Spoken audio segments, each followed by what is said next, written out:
Alright, lads and lassies, what's happening? We are live. It's football bloody hell.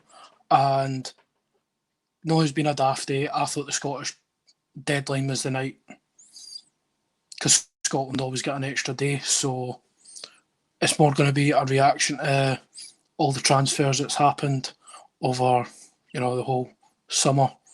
And where else better to begin than Friday, when I was going to work thinking, Ronaldo's going to Man City, thinking, right, it's over. I'm never, ever going to look at him in the same way again, and come out of work, and there we go. Ronaldo's going to United. I was going, what the fuck? Phone absolutely blew up. Got a message off your cell going, mate, what the hell? Just absolute bonkers, man. Quite the turnaround from the conversation that we had last week. I know, I was depressed last week, thinking... Quite the turnaround. I was depressed last week when I was just thinking, no, this is just going to be the end of everything. Yeah, it was weird because obviously, you're talking about where he's going to fit in at City, or potentially, as strange as we said last week as well, was that did City really need him? And we did touch upon the Sir Alex thing last week as well. I think I said last week, you won't convince me that Sir Alex Ferguson's not at least spoken to either say, well, probably not enjoy yourself, but maybe what the fuck are you playing at?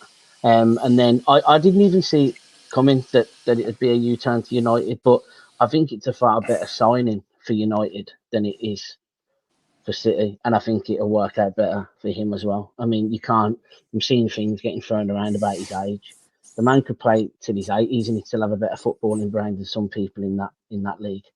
Yeah, him and Messi. So, what he's going to bring is superb. And I think actually we spoke about the Premier League being really competitive this year, and Chelsea being good, Liverpool obviously wanting to try and get back to winning ways. But he's here earlier than night, by the way. Good. Oh, here he comes. Hello. Well early. I don't know what kind of disaster I'm going to hear tonight in terms of setup, but we're going to give it a good go. The disaster's already started with that shirt. Come on. Disaster number fucking 1. I'm tapping the other side. That's how good the camera works. Anyway, right. The salmon thing that only PC could pull off. Love it, mate. Right, Love it. We're just covering Ronaldo PC and the fucking Ronaldo. developments of Friday. Aye. As in the one and only Brazilian. The Arnold. Well, yeah. He's... Only one Ronaldo. If anybody fucking... Listen, anybody that fucking knows me knows I fucking loved R9. Like... I know. If it wasn't for 2 knee injuries, you wouldn't even be talking about Messi and Ronaldo being the greatest ever. That's how fucking highly I rated him. He'd have won a World Cup sooner than 2002. Oh yeah. 98. He would have. There was the one in 98 with the seizures and stuff, wasn't there? And he should never have played. They reckon he should never have played in the game. But yeah, craziness really when you think about it. You don't really looking back. It's crazy. I said this the other day, and you looked at, I know that Messi went on a free. But you look at, when did you ever think that you'd be needing to bring a player's image rights into a transfer fee? And you wouldn't be able to sign the player, not because you couldn't afford the player for money on a transfer fee, but you couldn't afford the player for his royalties and his fees and stuff. It's just that it's absolutely crazy. Right, so it's already went fucking on a detour, right? But the first time I actually heard Cristiano, about it, yes. It's a massive signing. He came home, as a lot of Man United fans are saying. He's going to spark the Premier League. But Andy Robertson actually at a press conference today for the Scotland game. Or was it yesterday? I think it was. He said that he was asked a question: "What's your thoughts on Cristiano Ronaldo coming back to the Premier League?" And he says, "Oh, it's great to have someone of his caliber back in the Premier League, but the Premier League's full of people like that.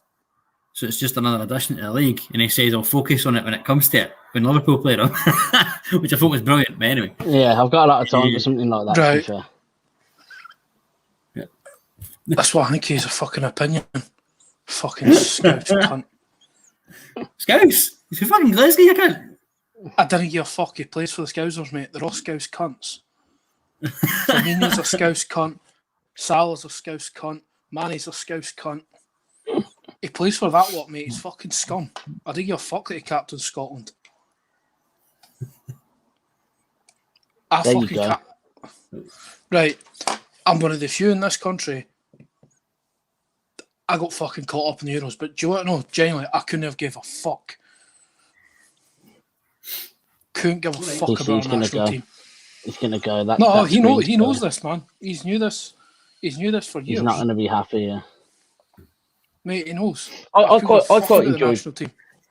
I know that we're taking like mental detours here, but I quite enjoyed being in a different country for a major tournament because I grew up in Birmingham and supported Ireland and was never as the two major tournaments in my life. 2002, which was fantastic because I was just really getting into football and understood it, and 2016 because I was old enough to be able and lucky enough to be able to go. But in between, there were some really shit times.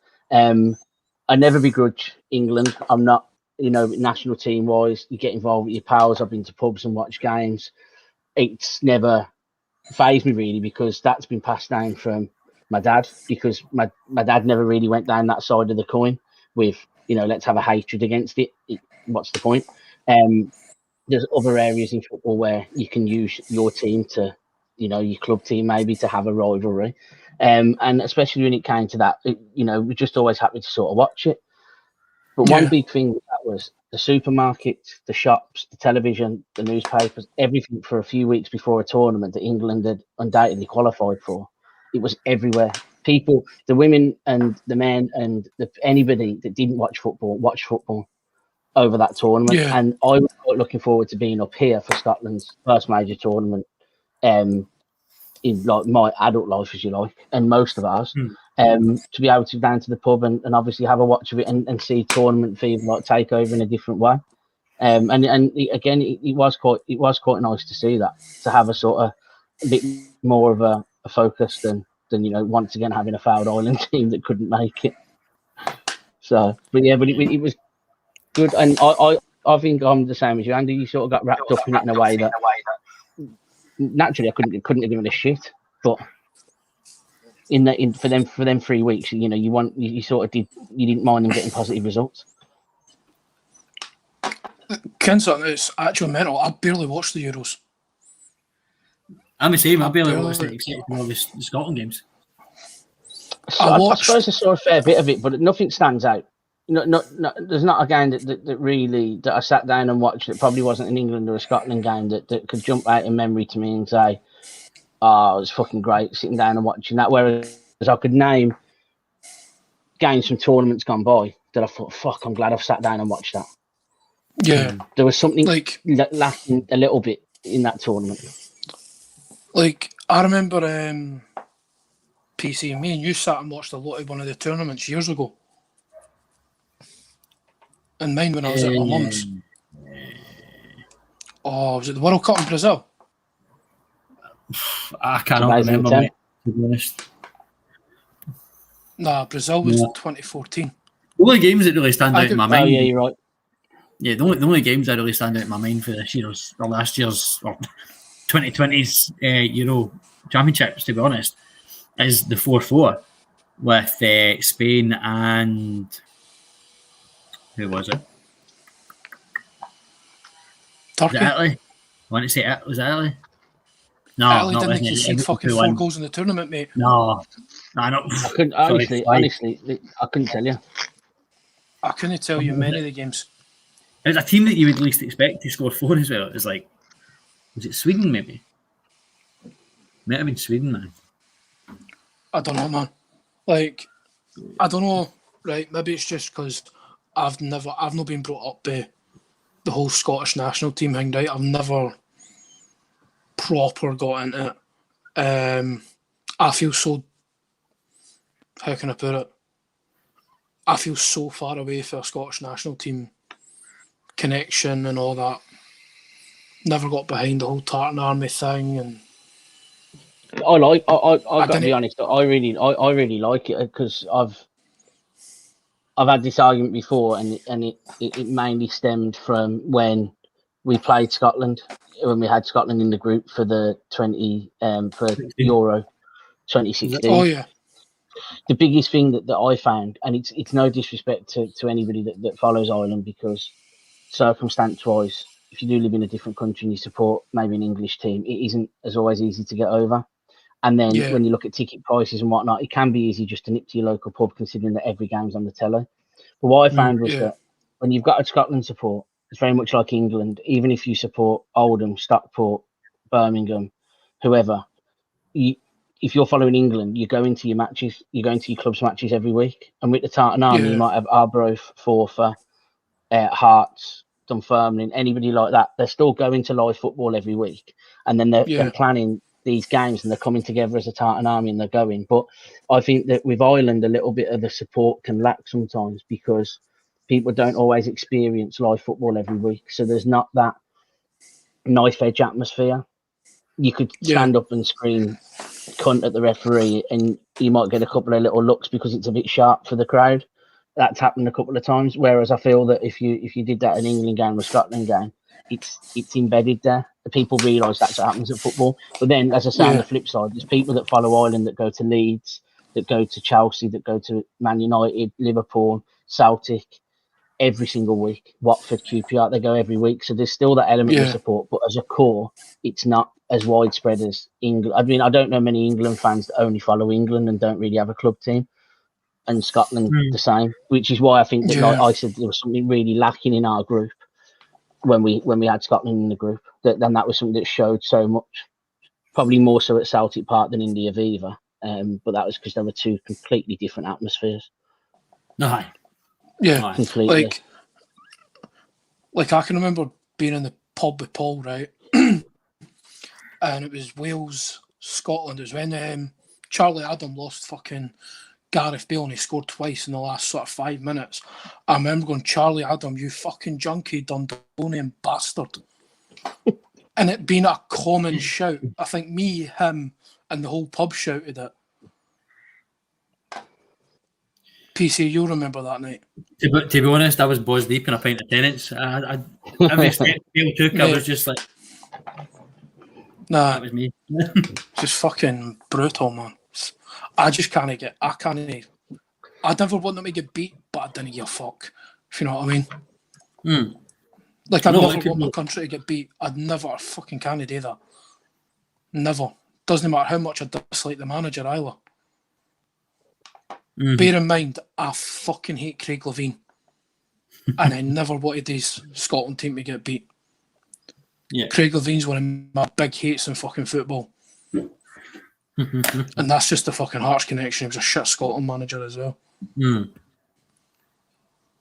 But right, back to fucking Cristiano.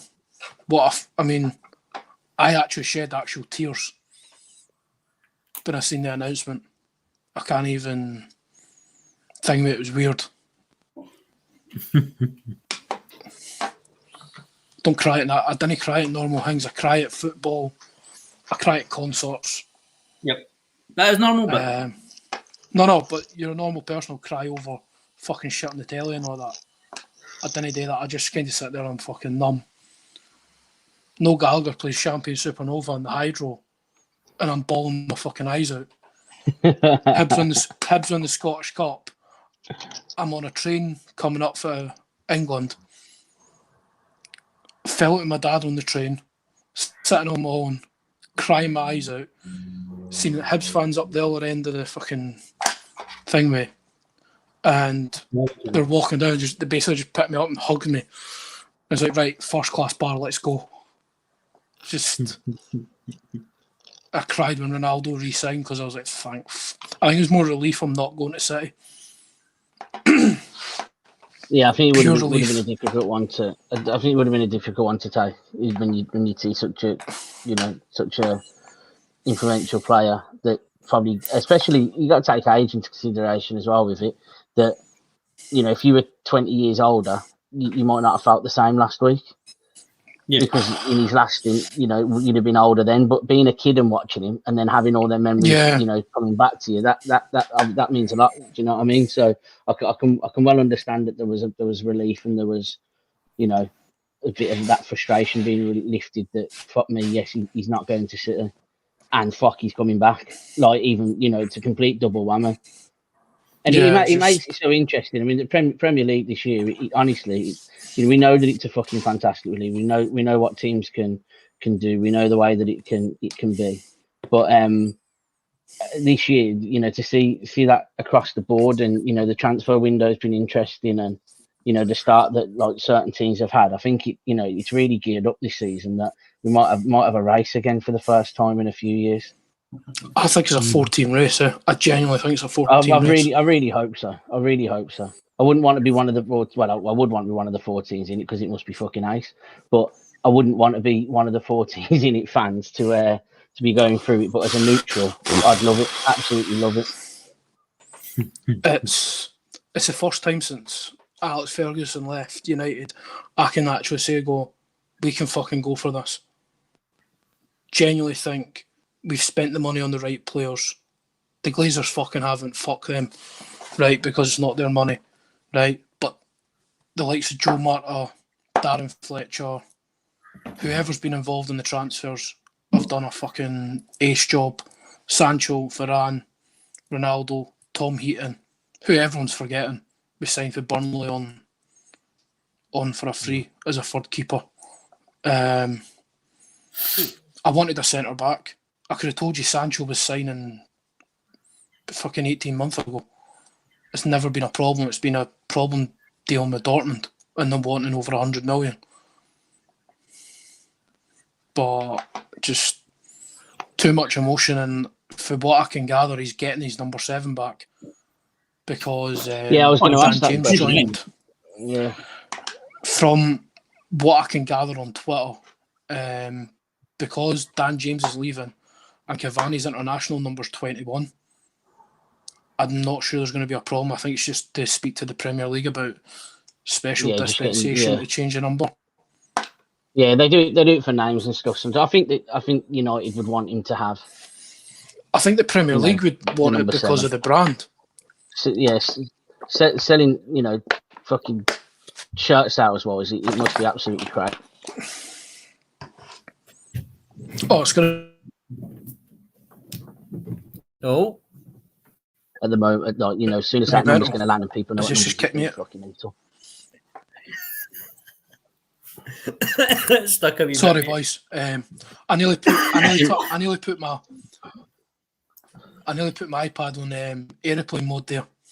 I think that was me, to be fair, because the telly went off as well. the Q box doesn't want to work. So. Oh, you can message me about that anytime, man. My dad works for me. Oh, mate, I've endless conversations out here in the sticks about internet connections, Q boxes, and everything else. It's just not. It's because you're in the middle of nowhere. Stick with what we've got. That's it. The good internet stops about 200 meters that way, so there's no wires. So Sky the provider, BT are the fucking internet provider. So yeah, and then there's 6 of us anyway. So there's phones, laptops, tellies, Q boxes, smart tellies, PlayStations, laptops, fucking everything. So yeah, about 402 devices. Oh man, and every fucker's working from home as well. For the daytime, yeah, it's a good nightmare. Fucking laugh. But we move.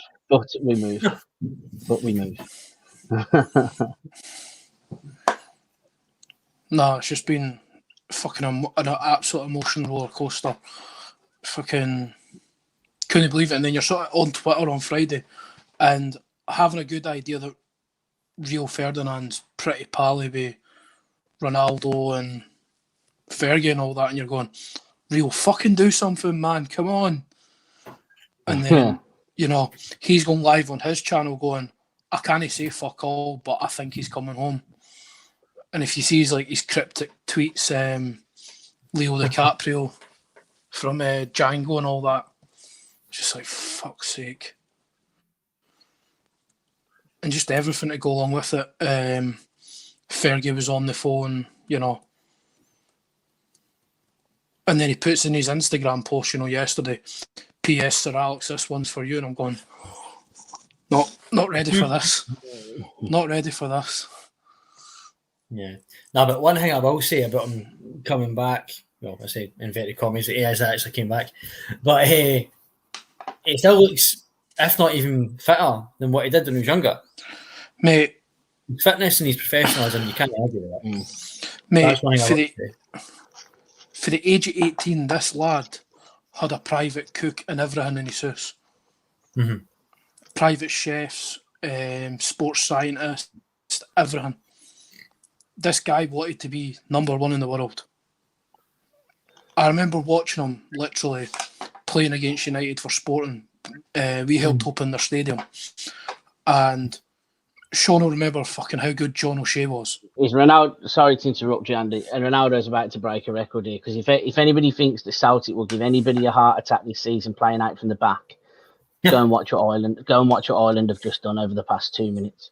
That for is a sake. fucking disgrace. My screen's actually frozen on Grant Hanley, so I'll beat you anytime. Mate, fucking hell. Poor fucking Jeff Hendrick there has been absolutely fucking sold down the river, and he's given a penalty away and he's on a yellow card. But I can't believe the football that I've just seen played in the area. But I would imagine this is the moment where Ronaldo will break the Ronnie. Goal scoring.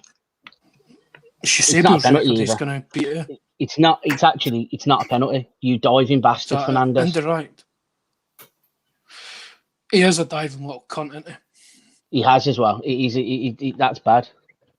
That's not a good one at all. If I was Ronaldo and I said to you, I'd say, fuck off, you take it, because I don't want my goal to be from a penalty that you dive for. That's terrible, that. There's going to be quite a delay here as well. See, the thing is, right, see my whole opinion on the whole diving thing. See if the player who's made the challenge is making the referee make a decision. You're the fucking idiot making the referee making the decision. Hard. I mean, I take it that there mustn't be VAR, because I would imagine that they would have. Wow, Ronaldo could have been sent off there because he's just smacked O'Shea for some reason. He's put the ball on the spot, and O'Shea's kicked the ball off the spot, and he smacked him, but he's not. He's going to let him take the penalty. Smacked him as in hit him with the ball, or smacked him as in no, like pushed out at him. He's going to review it. He's going to get sent off here before he takes this penalty. I'm telling you. He's going to get sent off. He's going to get one. This penalty is going to get overturned. And he might overturn the pen. Slowing it. See, but this is what pisses me off about VAR. When you slow it down, your opinion changes, and it's supposed to be for clear and obvious errors. Yeah. So now it's slowing down. I'm thinking in real time he's dived. I'm not too sure on the replay. Maybe he'll swing towards it from the angle at the back. I'm not sure how much contact there is. But if he reviews the Ronaldo incident, I wouldn't be surprised if Ronaldo saw red. Ronaldo's got that in him, by the way. He's a nasty bastard. No. Well, he's put the ball on the spot, and when Shea's just come over, the young lad, and he's knocked it away. Like he's knocked the ball away, and he's pushed out. He went at his face, but I don't know whether he got his arm. Either way, if there's intent, he should be sent off. That's the name of the game. He's taken quite a long time to look over this penalty here. Who's the ref? Again, I'm not sure. I've no idea. I'm not sure at which point this becomes clear and obvious. And he's just taking. I think VAR's ruined the fucking just game. taking 10 minutes to watch the fucking telly. Actually, so glad Scotland's not got it. I mean, I can definitely see the benefits of it. Like it's there. You know, you've seen it work. When it works well, it's like anything. It works wonders. If it was my team, would I mind a 5-minute delay to give the right decision and take a penalty away from someone else? If it was the right decision to take it away, then as a fan, I wouldn't really be that arsed. But what does worry me is seeing these last-minute limbs get taken away. That'd hurt. I'd begin at the fucking. It doesn't get added on though. It never gets added on. No, the whole time. You know how it never does. Like, just count slowly in your head 1 minute. Like 1, 2. He's still giving the penalty. It's fucking ages. If you're waiting 2-3 minutes for a decision to be made, fucking long time. he's given the penalty, but he's not reviewed the incident with Ronaldo. So he's gonna take the pen. But I mean, if he reviewed it, then it wouldn't have surprised me if he was in a bit of trouble there. To be honest, is the hand movement in his face? I just looked away, but he grabbed it. O'Shea grabbed it at his face, but I don't know whether he hit his upper arm. I'd have to see it again, love. He's a bad-tempered fucker, Ronaldo. By the way, I've seen him get set. Yeah, I mean, I think it's in most players, isn't it? Really, and in that moment as well, it's it's a push and a shove, isn't it? But handbags, I like to call it. As his fucking handbags at 10 paces, man. Yeah, I'm actually tempted to come off the stream, saved the laptop. You fucking dancer! Come on! Celebrate now, so fuck all to celebrate later anyway. But my screen's frozen. It's fantastic, mate. It's a good penalty save. It's a nice height. Just went to shit, or is it me? It's a well struck penalty, but it's not the best of penalties. It's a good height for the goalkeeper, and he's guessed the right way. He's 2 strong hands on it, and it's fallen out kindly. Quite the moment for Bazuna in goal there, who's been fucking tremendous, by the way, when he has come in. Bit of pissing around at the back there. There could be a UEFA conspiracy here. I think they're reviewing whether he's going to take it again. Oh, did the keeper come off his line? Because that's another thing that I've said about I don't think. Oh no, they've reviewed it. He's playing on. Nice. Playing on from the throw-in. So yeah, so good penalty save all in all. Keeps Ireland in the game. For how much longer, I don't know, because I think football at the back like that is absolutely unbelievable. I can't believe that a professional team are doing that. So hopefully that's the mistake out the way, and they can dig in and a bit of a typical dogged Irish defensive performance of old might see it. I was literally about to say that. And I think that's what you miss as well. I think that's what's been missing over the past few months. No, it has. I'd get rid of VAR if the referee's made a fuck up. The referee's made a fuck up. You just fucking suspend the refs or put them down a lower level. Oh, for fuck's sake. Yeah, Denmark has got. Oh, dear. Paul, turn the sound off or we'll get chucked off YouTube. Wait a minute. Looked at that ball twice already, certainly twice, probably 2 or 3 times. It's a great ball, it's into an area for. Watch that. There we go. There was never any sound.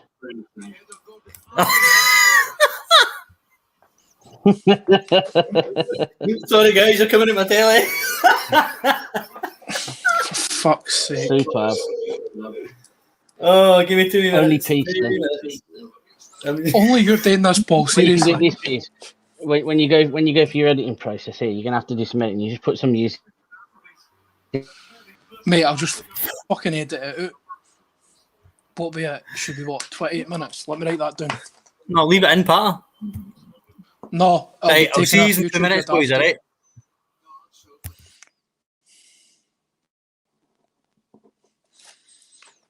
He just fucking comes in and causes chaos, man.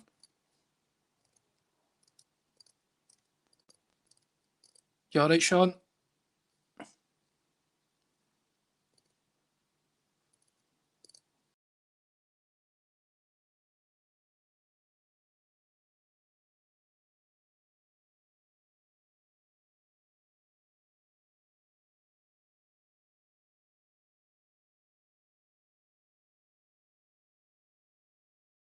Me.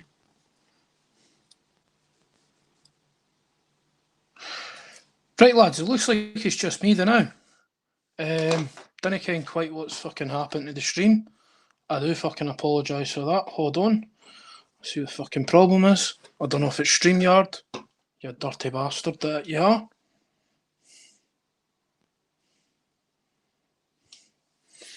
But we were talking about the Ronaldo transfer now. Fucking emotional. I get too bloody emotional for football. Anyway, and I didn't get emotional about much. Suppose I'll just wait till Sean and Paul come back. Here is the bold fucking PC here. There we go. I managed to get everything set up and we're 2-0 down.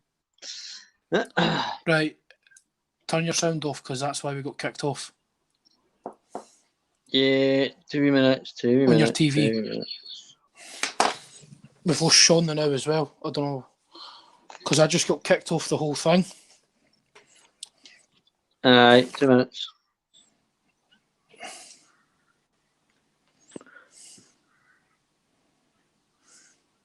Just try to reconnect my headset. No worries, my man. Oh, you say Sean being kicked off as well? Aye, I think we all got kicked off. No, I left. I pressed the leave button because I was coming on. Because YouTube. I think the backup of the sound for Sky kicks us off it.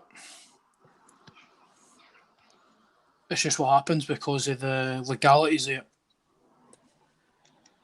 I can't even edit this. I've just realised that because it's fucking live. All right. Fucking hell. This isn't even letting me connect to my headset. This is a fucking ridiculous. Jesus Christ. You're in the show. I know, I get that, but... How's it not like... I can hear you fine. I know, but I like to hear you through my headset, no like with my handset. Do you know what I mean? Oh, fuck knows, man. But aye, fuck's sake. Some way to fucking go live again, eh? Aye.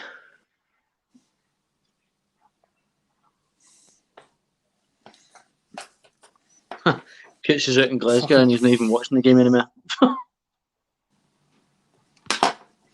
He was at the first fucking Barra show, the lucky bastard. Aye. Right, since it's me and you, PC, then now, we'll fucking get into fucking Livy's transfers. I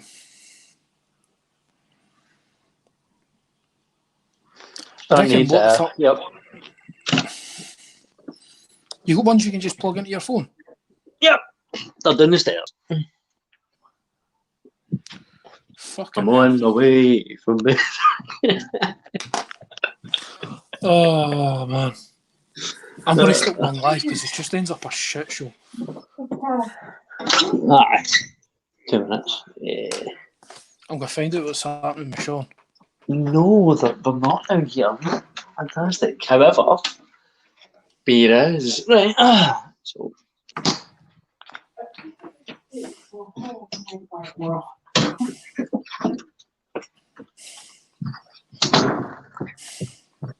Has Sean returned yet? No. I just pinged him a message on Twitter.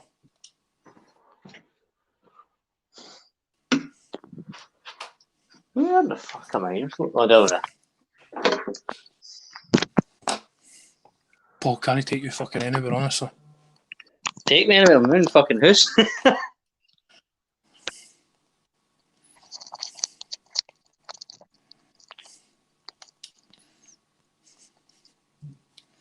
His internet playing up. There we go. Right, we are good to go. I can't even edit this out. Never mind. Oh, well, we have that. Oh, no. What did you just drop? Your beer? No. When did I ever drop beer? Right. It's the mat. The glass mat. There it is. Technical difficulties. Oh my god. Aye, fucking tell me about it. Every time I go live. Right, fucking back half that. Oh, man. I'm really struggling to understand why the laptop wants to be putting a green screen behind me when I don't have a green screen behind me. Yeah, because you're. I don't know whether you thing can see with- that there's somebody's Yeah. fucking kitchen coming through my wardrobe.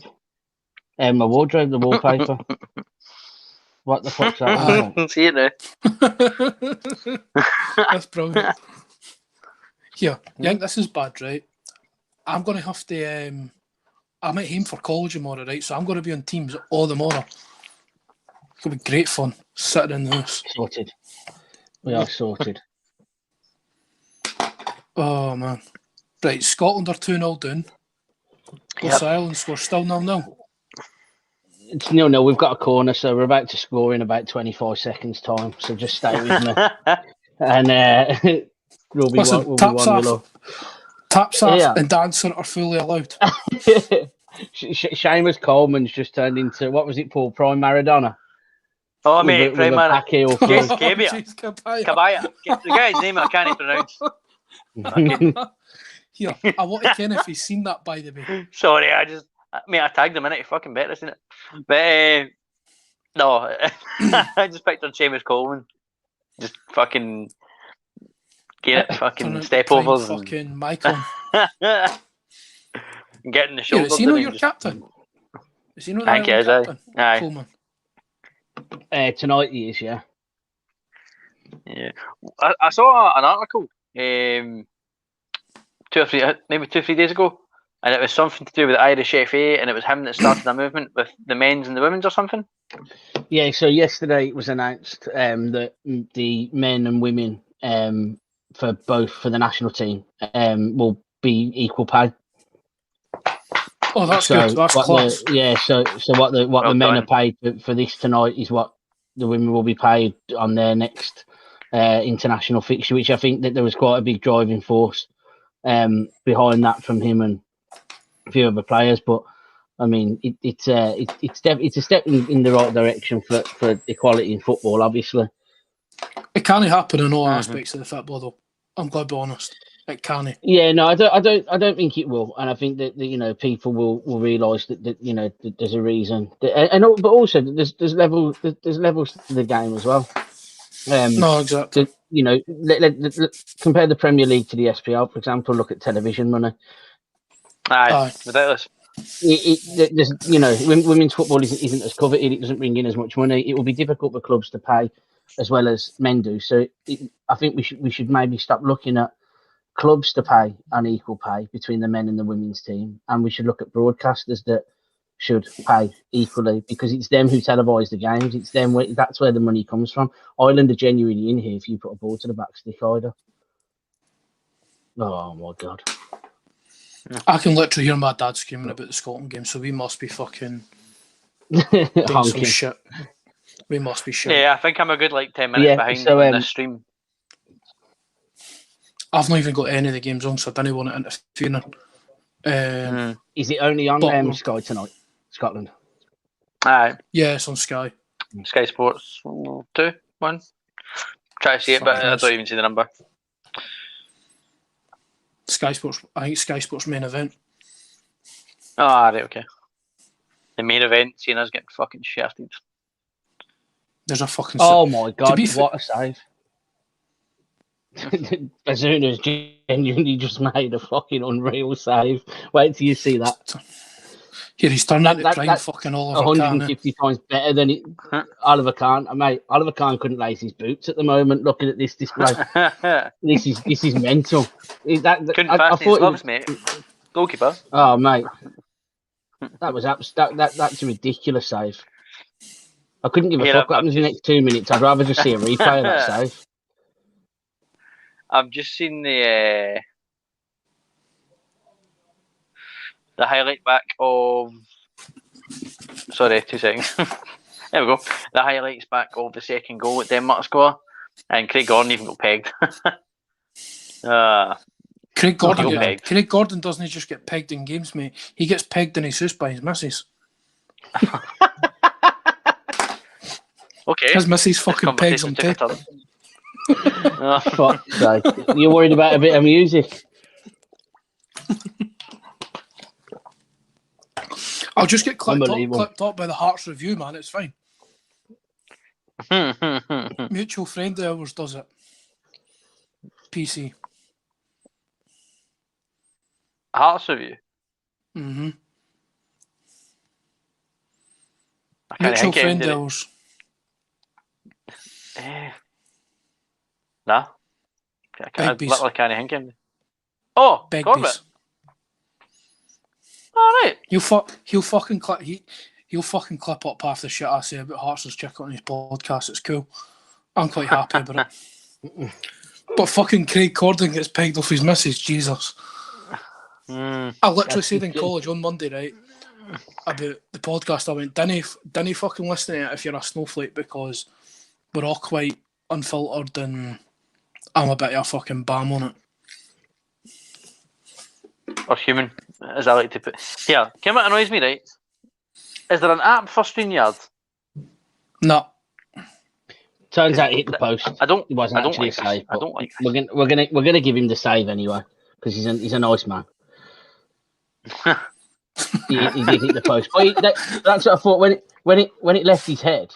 I thought that's got to be in. So when it didn't go in, I couldn't work out how he's got across through it, and that's why, because the post was there to stop it. But he covered his angle as well. We're gonna go at that. We covered his angle as well. Nice one. I might actually be like, maybe not say this on a StreamYard stream, right, but I might be moving this over to like Zoom or something. Go see what I can do. Huh? I mean, I'm fucking sick of Zoom, like. Fair enough. Yeah, I'm not doing I feel like a good thing to do tonight would be just forget that the past 41 minutes have maybe happened. Disaster class from all of us here. Well, I mate, must say, I've not smelled as much tonight as what I have the rest of the week, man. I think it's been fucking brilliant. I love a bit of Calamity Jane, man. Love it. Mate, you've still got the snuts to go and see tomorrow. Just remember that. Oh, yeah. Yeah, fucking buzzing for that, like. Immensely buzzing. I've seen clips of Glasgow for the night. Aye. It was class. Jack's not wearing a top, the silly cunt. You know what I mean? Here, if you get my joke there, please tell me you just got my joke. Jack's not wearing a top? No. When you had Glasgow? Taps He's wearing his camouflage top, mate. No, he's wearing a camouflage top. He's wearing his jacket. Right, you should have mentioned that a minute ago. Right. Oh, man. Cool. I fucking commented on the fucking video of Glasgow, man, for Reading, and I've just got fucking laughing faces back off it. Yeah. Right, fucking move on. Your shit show of a fucking club this year, Paul. Before I do move on, I just need to tell you, I went for a wee preparation stage at Stage 11, right? And I went and got bottles of tonic for the shop, right? And that's not the funny part, obviously, right? I had a fucking disaster, right? I had my mask in my pocket. Mask fell out pocket. Got to shop, had no mask.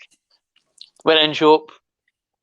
Guy was like, no worries, whatever. I totally used the get out of jail card when he was like, where's your mask? And I was like, asthmatic. And then he was like, actually, I've lost my mask, mate. He was like, that's fine, it's fine. So I ended up buying a half bottle of tonic, a 70 cell of tonic, and I bought the new Green MD. The kiwi, is it kiwi and lemon? I think kiwi and lime. I think it is. For fuck's sake! And these are just for like pre-preparation of gigs that I've got coming up. And see, walking back to the shop, I swear to God, it was around about 4ish. So you saw like the high school kids coming out, and I was walking past the high school ways. I must have seen like right JK. I'm walking by with a JD, can the JD waterproof bags? And it's just clink, clink, clink. Oh, mate. It was like all the teachers are giving it to school kids. Oh man, like yeah. But moving on to the next topic, my football club. Right, on a positive, we will start on a positive. How good is that video they've released in the socials, by the way? Well, the replica tops. I've not Outstanding. watched fuck all of it. Outstanding. I seen the thing for the 98 top. The gold one, the Motorola. Yes, 98, 99, and 2000, and 2001. Aye. The one that burns and rips your nipples to shit. But it is iconic because obviously it was the top we got promoted to the Premier League on for the first ever time. It fucking does, but it's horrible. It's like nylon and like fucking what else? Is it? Polyester nylon. I'm glad no one's fucking watching, by the way. Because I would have turned off after fucking 2 minutes. This has been hilarious. But aye, outstanding. But no, in terms of like the structure of the team, and I never watched the Hibs highlights. I never went because I was going to see, of course, Daniel Sloss. Slossy. Aye. Oh, what a show! What a comedian! What a performer! Paul. What a guy! Paul, let's try and stay on context here. Livy. No, he's for Leaf. He's for Leaf. So kind of in fuck. context, right? Give a fuck. He's a Hibs family. If you want. Oh fuck! Who's watching? Basically, Liverpool. Dreadful. Right, you at the signed back as usual, and Sean Kelly fucked it. You signed fucking Omeonga. I think it was the day of the Hibs game. Aye, the only news I can really give you about that I'm aware of from the forums and stuff like that, but again, the sources are Callum Carson, which should be quite accurate, he's our reporter, is the deal we've got him on financially. And it is like, when you talk about wage drops, like apparently he's on a sub, I can't remember the term, but it's essentially just like enough to live off. And we've got free accommodation for him. But it's a bargain in terms of us, apparently. Like in comparison to what he was getting at Hibs. We weren't paying his wages, mate. It was on loan. Was on loan, like? It was 2 loan deals. And if you get the Omeonga that was on the second loan deal, it was shite. Fair enough. Well, for the signings that have gone this year, there's chances he's going to be shite. The only player we've actually had that looks half decent has been Anderson, the wee boy Bailey, but he just needs to adapt to the Scottish game. And trying to think actually, Shields, he's been all right. No outstanding, but all right. No, it just looks like you're going away for see the players you have signed, right? I'm looking at it going, you have went for hard man, lump the ball at the top to try and be a ball playing team, and I didn't understand it. I fully didn't understand it. Exactly. Don't change a thing that works. But if it's not broken, don't fix it, man. Yep. Because when you think about Livy, right, you do think about high intensity, high pressing, lobbing balls in the box, and 3 hard bastards at the back. You know what I mean? That's what I associate Livy with. I always have done, even back in the day when it was David Fernandez and Derek Lilly. Yeah, back then it was 4-5. Well, technically it was 5 at the back. So, for example, you had Bowen on the left, Paul Dees, Marvin Andrews, Rubio. Eventually, Oscar Rubio, and then Philip Rankin on the right, on the back. Then you had Lovell in the middle, Zauza in front of him, Fernandez out on the left, the right, sorry, and Barry Wilson as well kicking about, and Bingham was up top. No. So I think you've just went away from what's making you what Livy are. Aye, the whole desire in the club on social media looks amazing. But see, when you turn up on match day, the players, they just don't look interested. It's like the whole framework has been ripped apart. Again, that's my opinion. There's other people, other supporters that will say completely different and absolutely hook the fucking players, but that's always been a thing of There's always been a group of supporters, as we know exactly what we're talking about, who will absolutely rimshine the fucking life out the players. They could have the most amateur performance you'll ever see and they'll fucking make him out as if a fucking ZZ in his prime. No. Do you know what I mean? Like Scotty Pittman, he's as much as I hate to say it, he's a hero, but he's on his way out. He doesn't look fit. He doesn't look up to it. I don't think he's hit a Bobby's laces in a good 2 seasons. He's just Do you think that's down to it's just coaching? slowed right down. Do you think that's down to coaching though? But those kind of basic stuff shouldn't need to be coached, man. It's not that. It can be the effect a coach is having on you though. Like, the psychological effect, that could be the... But again, that shouldn't have an effect to that level on you, surely. Especially when he's vice-captain. Well, vice-captain Yeah. of Devlin. Yes. I don't know, man, like... I fucking played with a lad all the way up to age of fucking 13, 14 and watched his whole career. Thinking what's happening there. But it's not just you saying it about Pitts, man. Like, it's not just you. I've seen plenty of folk say it. Yeah. And then, I said it before, that Sean Kelly, but it's like... Sean Kelly was seemingly ill halfway through that half, and see when he got turned for in Nisbet's goal, right? Supposedly he was like puking, like in agony and all that. So Martindale was saying. He was probably had white knuckle fever, mate. Premier League, fuck. Easter Road, 13,000 folk, fuck. 13,000 folk, try about 17, man. Official attendance was 13 on Saturday. Was it? Aye. Fuck me. Aberdeen had 14. Allegedly. Aberdeen has got 14,000 fans in Aberdeen, mate. It was BBC that reported it. And then the official Easter Road, the official Hibs page as well shared it on Facebook. So, but fair enough. Aye, like I say, I didn't watch the game. I heard things like obviously Anderson came off because he's diabetes, which is horrible. It's a shame. That was fucking horrible, man. Yeah. I've actually got HD noises in my ear. Are you drinking that water bottle, mate? It was that was lovely. Sorry, mate. Oh, it was like one of the fucking, what do you call them? What's ASMR. What's the videos? That's the one. ASMR.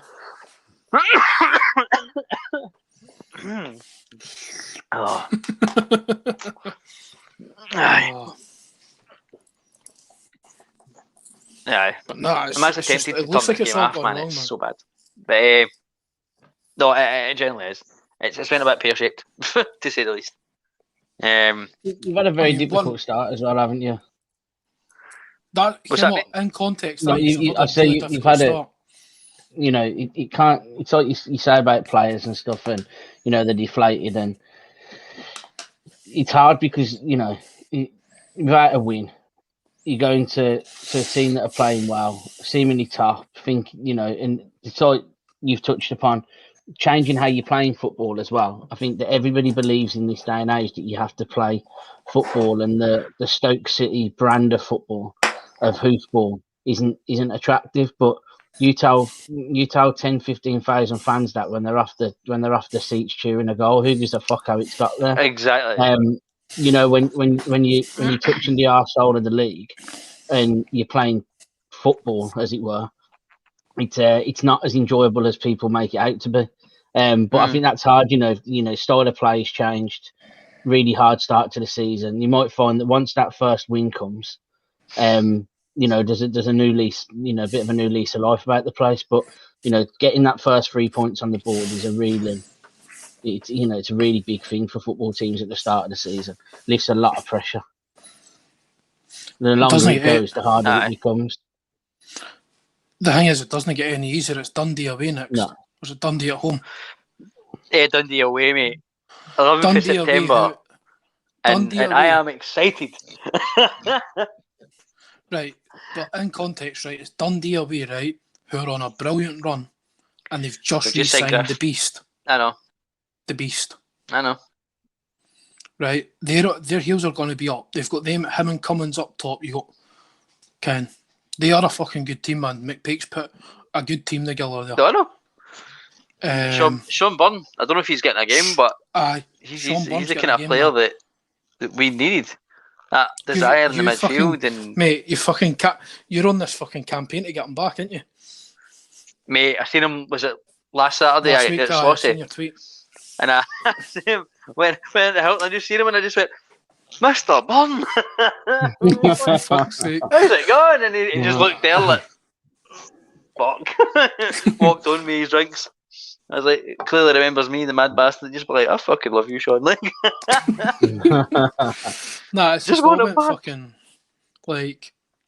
I think Oh a my good God. result of use would. I think That's a a good big result chance. would use is like get a draw with Dundee and then get to the next game. I think that's one of them. Like, I think, something on the board's gonna. It's vital, isn't it? You know, it's got to happen sooner or later. I mean, I looked at it. You know, me and a Hibs had that I know have a bit of a joke about getting beat by shopping centres and stuff like that, and have a bit of a the Hibs sort of laughing. You sort of went into Saturday thinking, could it be? And then it's 1-0 for a very long time, and I'm thinking, fuck me, are they going to go? Are they going to nick something here? And then obviously 2-0. You think if you looked at the score at the end of the game, it's a fairly routine scoreline as it should have been. But then you do get that bit of a panic, as we said last week, Andy. That you get that Hibs sort of thing. it And could it be didn't one of happen. those So, games. it's disastrous for one team, but it's fucking brilliant for the other, because finally, Hibs have got over a hurdle they might have stumbled at previously. But Liviane, he's at four without a win. Well, four defeats, and it's like you say, the games don't get easier. Yep, As exactly. it would be, and I mean, you don't want to become the whipping boys, but you don't want to be searching for that point. But yes, 1-0. 1-0 Ireland. When Ireland, Big Johnny Egan. Fucking kick Big on. John Egan in front of about 7 Ireland fans that have made that trip over and got into that stadium. Fucking brilliant. Right in front of them, Kick on. right on the stroke of half time. 45 best minutes. time to get A corner. That's a fucking I mean, that's brilliant time to usually get a the bet goal. that you go with in Ireland with games like this. Set piece goal from a centre back. So, a defender. So, I'm hoping a few lads have won a few quid off that as well. Fucking superb. Fucking kick on. It's a fantastic corner and it's a And fucking brilliant header. Absolutely superb header. Edge of the 6-yard box, flick back towards the far post. Is that Egan who's at and fucking over Sheffield Patricio. United? Yes. He's a fucking cracking PC's player. gone. PC's running round his grove now with his top off. He's came off the fucking stream, the dafty. He has. He's gone. He's loved it. Superb. Oh, Brilliant. right. Where do we start with your lot? Do we go Birmingham with Deeney, or do we get into Celtic? Yeah, so first of all, we'll turn a light on so everyone can see my ugly mushing a bit brighter. Yeah. So so Deeney, it's a massive signing in context to bring in a player that has been on Birmingham City fans' lips for certainly for as long as I can remember, really. So everyone knows he's a Blues fan. They know the tattoos on the leg, and they know all about it. He's been at Blues games when he's not been playing and that. So he's always been somebody that pretty much every transfer window we have a thing where the Deeney rumours start, and you get fans. Do you think we get Troy Deeney? The thing is, no, we would never get Troy Deeney. Circumstances have maybe changed for him and the club and at Watford, and he's landed, which is absolutely fucking fantastic, because it's given the place a real lift. Things with the stands is absolutely shit, but it's given the place a real lift. I think there's a bit of bad news coming in the next couple of days regarding the Derby game, which is going to upset quite a lot of supporters, because I think the stands are still going to be closed. For fuck's sake! But yeah, hopefully he'll make his debut. So moving on to Saturday a little bit. Said last week, I think a point would be a good result, because I was a bit worried that it'd be a case of after the Lord Mayor's show, after a big win, especially when we went 1-0 down. However, it seems to be that it is a good point, because you'd have took it before the game. But it was a case of us ruining missed chances, and we had enough chances to win the game, and we just couldn't get over the line. And I think that you tie that in with bringing Deeney in, and I know that he's not been as good at Watford. He isn't the player that he was, but put him in this league with confidence there.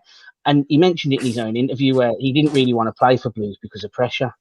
But now I think he realises that pressure or not, no matter what he comes in to do, he's not Jonathan Lecco, who hasn't contributed to a goal in 36, 37 games. Yeah. In any way, shape, or form, no assist and no goal. So I think that in that respect, I think there's not as much pressure on him to come and perform. I think, but the difference being from my first time on the show, when I spoke about squad depth and whether we had enough, I don't want to sound like, jumping on the bandwagon and we can go up and blah, blah, blah, because it is only one addition. But what he might bring to you in terms of how he'll get you points and potential winning goals can be the difference at the end of the season. And in a game like Saturday, when we're not taking our chances because we just don't maybe when we're just lacking that bit of quality on the day, he could be that difference, and that's another 3 points on the board. You do that 10 times a season over your 30 games, another 30 points on the board. It's massive. And there's nobody to say that he won't come in and score 10 goals, in my opinion. I think that's where you'd be looking. So I think that for him coming in, for the transfer window as a whole, and for the start that we've had, it's absolutely superb at the moment. But the problem being, there's still that bit of ill feeling towards the owners. Well, a very big ill feeling towards the owners and the stadium, having them stands. I think it's the lack of update from the club that's annoying most fans, which is we've never been overly good at liaising with supporters, but I think you're getting closer. I know there's an international break, but if it's not going to be ready, just fucking say no. Yeah, don't leave it give till the 3 supporters days a before. couple of weeks to actually settle it. Yeah, I mean, a big telltale sign has been that we've allocated Derby 1,000 tickets, and I think that's a lot of fans have seen that today and gone, them 2 stands are shut, because we gave Stoke 2. Yeah. And the argument was we should have given them a lot less to get more Blues in. Yeah, definitely. But again, it's only if the stands are shut, it's only season ticket holders that can get into the game, because match day sales won't be happening. So as a whole, the club are losing a lot of money for having these stands shut. Money that I don't think we can afford to lose. So Stoke, we were allowed 3,000 fans in, and you might have got maybe an attendance of maybe 15, 16 on the day. So you had your match day sales that couldn't go ahead, your season ticket holders that couldn't get a ticket. So, they're trying to do as much as they can to get at least season ticket holders in. But the longer this goes on, the more pissed off people get, the more it could impact on the field at home, because you need a home support. Yeah. So yeah. But, I mean, but like I say, as a transfer window, as results have gone, and as the way that we've started the season, and it's good. It's nice to see Blues fans on the pitch. It's nice to see positive things happening and like decisions being made for the right reasons. And I don't think we'll go far wrong this season. Even if we do finish 12, 13, 14, I don't think we'll go far wrong as a season. We won't be scrapping to get there at the end, and I don't think we'll be free falling from 7th or 8th. I think we're going to be in that block all season. It's not going to upset people. It's just this. So it's going to, as you said when you were first on the show, Sean, it's going to be a season of stability. Yeah, it's stability exactly and maintaining it. And we're taking some really big steps in the right direction to do it. I mean, we've got Maxime Collin and Pedersen at the back, 2 players that I think most championship teams would be happy to have. They're untouched. They're still there. You've got Sunjic still there. You've got Deeney coming in. You've got Hogan, who he looks a little bit downbeat at the moment, but the fans are still with him. Djukovic, who could drag you out the shit from anywhere. And that, you've got players like Ryan Woods coming in. You've got Chong. It's a very good squad that we've got. I think we'll surprise a lot of people, but I just don't know whether there's a lot of talk about the playoffs now. Deeney's coming and stuff like that, but it could be the difference of being just up. He could buy you 5 or 6 places. Mm-hmm. Yeah, because of just what his impact. Never mind his goals.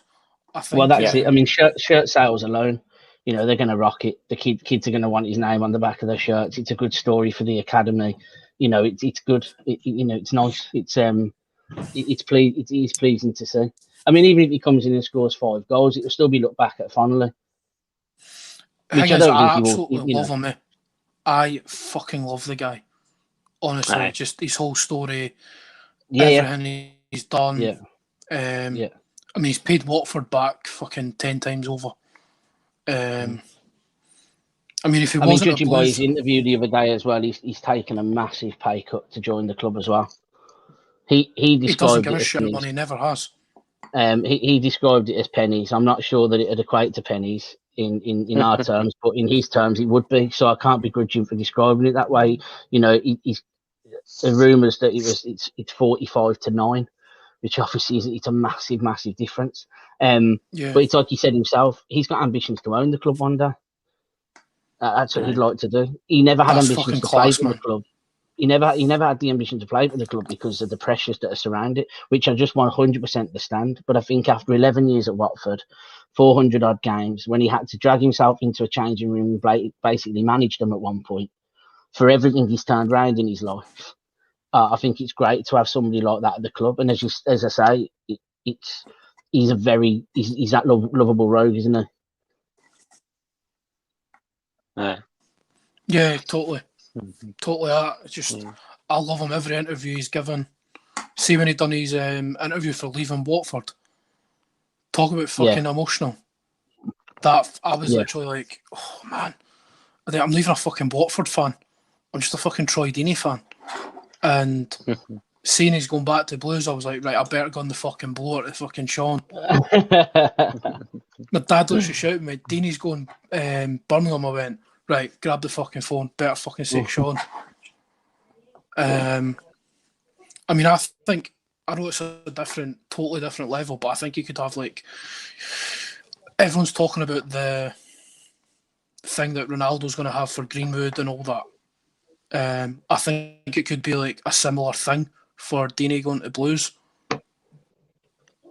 I know there's levels of players, but I think, you know, of course, what a role model to have for the academy players coming through, and you've got an experienced bunch of players up top as well now, as well. Yeah, I think I think Djokovic cost probably the best £1 million that the Championship might have ever seen. Mate, and I think nearly killed me. He's incredible. Like he's incredible, and I think it's like you say, he's got so much. There's so much experience up top there that Deeney's story as a whole. He's one that I think that the turnaround, the rehabilitation to it from what he's gone on and achieved. It is absolutely superb. It genuinely is absolutely, it's brilliant. It really is brilliant. And I think it's like you say, there is levels to it, but he's our Ronaldo. There's no delay about that. That's it. There's levels to it. And as you say, from a United point of view, there'll be more zeros on the end of the shirt sales, but comparative wise, it's still going to be good for us to have brought him in. Of course. So I think it's, and I just think that Championship wise, I've seen him batter us in the Championship for teams. He will come in and he will be that player up top that you need to just wind defences up, because league, even without scoring goals, he's gonna be worth its weight in gold for us. It really fucking is. Yeah, he's just going to be like, you put him up top, see if you play a 2-striker system, play him with any of them. He's going to take all the fucking attention. But we're going to need to fucking make sure it's him. You know what I mean? This whole thing with I love this thing with the Arsenal fans. If anyone remembers that. I think what defenders would think if they're up against, Deeney and Djokovic. Oh no, that's fucking nightmares, man. I fucking played at centre back, man. I can't imagine that'd be a fun shift. Because who'd you pick up? No, not at all. Who the fuck do you pick up? Do you go with the fucking 6'7" boy? It'd be horrible. But I mean, just see how it works. I think the impact could be brilliant, and I hope it is for him, because just the guy he is. Never mind the player, just the guy he is. He comes across as an absolute top guy. Big family man, big Blues man. I mean, he used to travel for, I think it was Birmingham down to London like every day.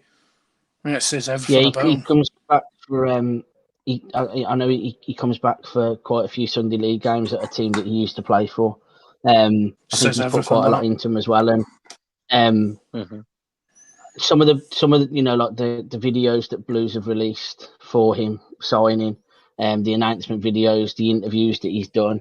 There was a nod to Rio Ferdinand's video between him and JK with when Ronaldo was involved for United.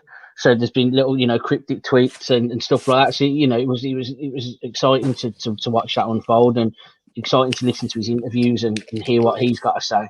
And I just think the club just did a really good job of unveiling him as well. I think that, you know, that the PR video wise was a tapping. Yeah, they had Jude Bellingham, Paul Tate, Paul Devlin, and then Deeney ended it by. It was video about Bellingham talking about his time, Tate and Devlin talking about their time and what it meant to them playing as fans, and then it ended with Troy Deeney talking over it, saying, "And now it's my turn." And what a fucking tagline it was! Like, it just is exciting, and you know, it's good. Yeah, it was. Hearing that, I love that. I think it's going to be a special moment when he gets his first goal. And yeah, it's like you say, everything about it. It's just, you know, he's a great bloke. He's going to come in. He will do a job. If it's not 20 goals, it will still be his contribution elsewhere, behind the scenes and on the pitch, where he's going to create for you, because he's going to annoy defences. Yeah, he's going to open up a lot of space for us to come through the middle, where we've got some very exciting players anyway. And Andy's going to be raging because he's just been kicked again. I was thinking that. I was like, my screen's moved. Like, oh, there Here he is. Nah, but definitely, like, Troy Deeney, obviously, I think in a moment against Leicester in the playoffs, and it's just absolute raptures, and you see the passion there, and he just rips off his shirt, and that's not even his team, so to speak. So you can imagine he done something like that for Birmingham. I can imagine that would be the fairy tale. Here, do you fancy getting Villa in like the League Cup or something, and I'm scoring Get against us down. I'd fucking love that, man. One of my friends, my best friend, texted me the other day, and he says, the best chance we've got of a striker being able to score and win us a game against them, and we probably won't fucking play them in the time that he's there. But it would be quite special to watch him play in a blue shirt at Villa, because we've seen his celebrations for Watford when he scored at the whole end and stuff before. Brilliant. I don't quite know what it'd be like if he did it in a blue shirt for us, but I don't know whether we'll actually get to find out unless it's a cup game. Here, that's got to be written in somewhere that you get them this year. Hopefully, they split us in the League Cup. We're out. They're still in it, but they split us in the League Cup. One was North and one was South. I'm not quite sure how that works, to be honest, but they were in two separate draws. But the FA Cup's still there. Big FA Cup draw could come out yet. Big FA Cup draw. Third round at fucking St Andrews. And he just fucking scores against that. I think I'd rather it at home. I'm sick of going there. Because you sort of want like a Grealish moment for 2 years ago, don't you? Yeah, when Grealish done it in the 1-0. I think it was after a certain incident, you sort of looked and went, fuck, there's only one thing going to happen. You just sort of, you could feel it, and you sort of looked around. I don't think that anybody said fair play, but I think the feeling was very much that you've given someone the ammunition to fire. Yep. And it was a bit like, oh, fucking hell. And then obviously the coming days were filled of the incident and then the praise. And it probably worked out worse for us in the long run, because you saw more of him, and then you saw more of the goal, and it was compared to Gabby and stuff. But it is what it is. That's what derby games are. Not the actual incident itself, but that's what derby games are all about. Mm-hmm. No. That's what it's all fucking about. That's what it's all about.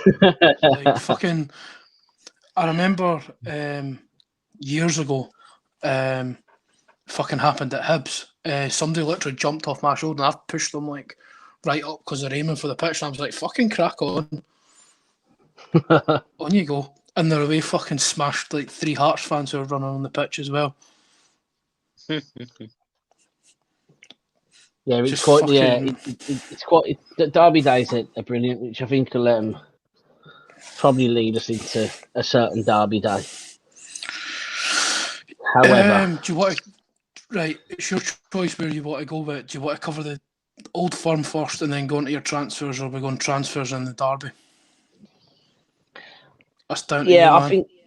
I think we'll go for the game first, because I don't want to be too critical of players that have left after the fixture and after the performances that they churned out. But I think that if I went in a nutshell with it, I think it was a very typical case where the home side won on the day. Aye. Yeah. And as much as it sickens you to be on the other side of the defeat, sometimes home teams win games at home. And they did what they needed to do. And if you showed me a highlight reel of 4 things, an Edouard goal, 2 Kyogo goals, and a Rangers goal, and you told me it ended 3-1, then I wouldn't have, and you woke up the next day, you'd go, no, that's probably fair enough. On a different day, it could end up a completely different scoreline. But look, ifs and ands and buts and fucking pots and pans and all that shit. The fact is, they played it as a home side. They put a big man in from a corner that we didn't defend properly. It was a fucking free header as well, by the way. I was raging watching it. Hell on that. It goes in. That was. But I think as a home side in a derby where you've got this gap of last season, a gap that was probably bigger when big. It was you get Celtic picking up very positive results against Rangers for quite some time. Rangers start picking up results. A gap appears again from the other side. I think at the start of the season, if you would have told Celtic fans that we'd go into that first derby of the season and be as good as we were in part and be disappointed to not nick it, then I think everyone would have took that, because I think people were fearing the worst with an unknown manager, not really know what's happening with the team, Edouard not really firing, stuff like that. On a different day, you 1-0 up in the first half and you've maybe silenced a home crowd that don't recover. Yeah. But as I say, it just happens that on the day, half time I think came at a very bad point for us as well. Yeah, you were so far on top. Came at a bad point, and then that a bit of momentum killed. They had their team talk. I think I've made no secret of it saying before. I think Gary Mack's very much the brains behind the outfit there anyway, and I think that he's done a very fucking his team talk's obviously been ace. He's done what he's needed to do. He's brought them back out. And essentially for the first 10-15 minutes, we're a non-entity. We've got missing players. Do you think... Missing shirts, and you don't really pick it up. Do you think with that 15-minute period that Rangers had at the start of the second half, some of the players who were there last season are having sort of flashbacks going, oh no, here we go. Because the last sort of 2 Old Firms, they've wiped the floor with us. Yeah, maybe so. I think I don't think it's a bad point at all. I think that if this is what I spoke about last week as well. Being in a ground that we played up to AZ and played in front of a decent enough crowd. But it wasn't anything like that crowd on Sunday, and it wasn't like any of them players were going to experience. So I think when you let them get on top and you let the noise and the songs start coming at you, then I think some players probably did think like, fucking hell, it might become a matter of time again.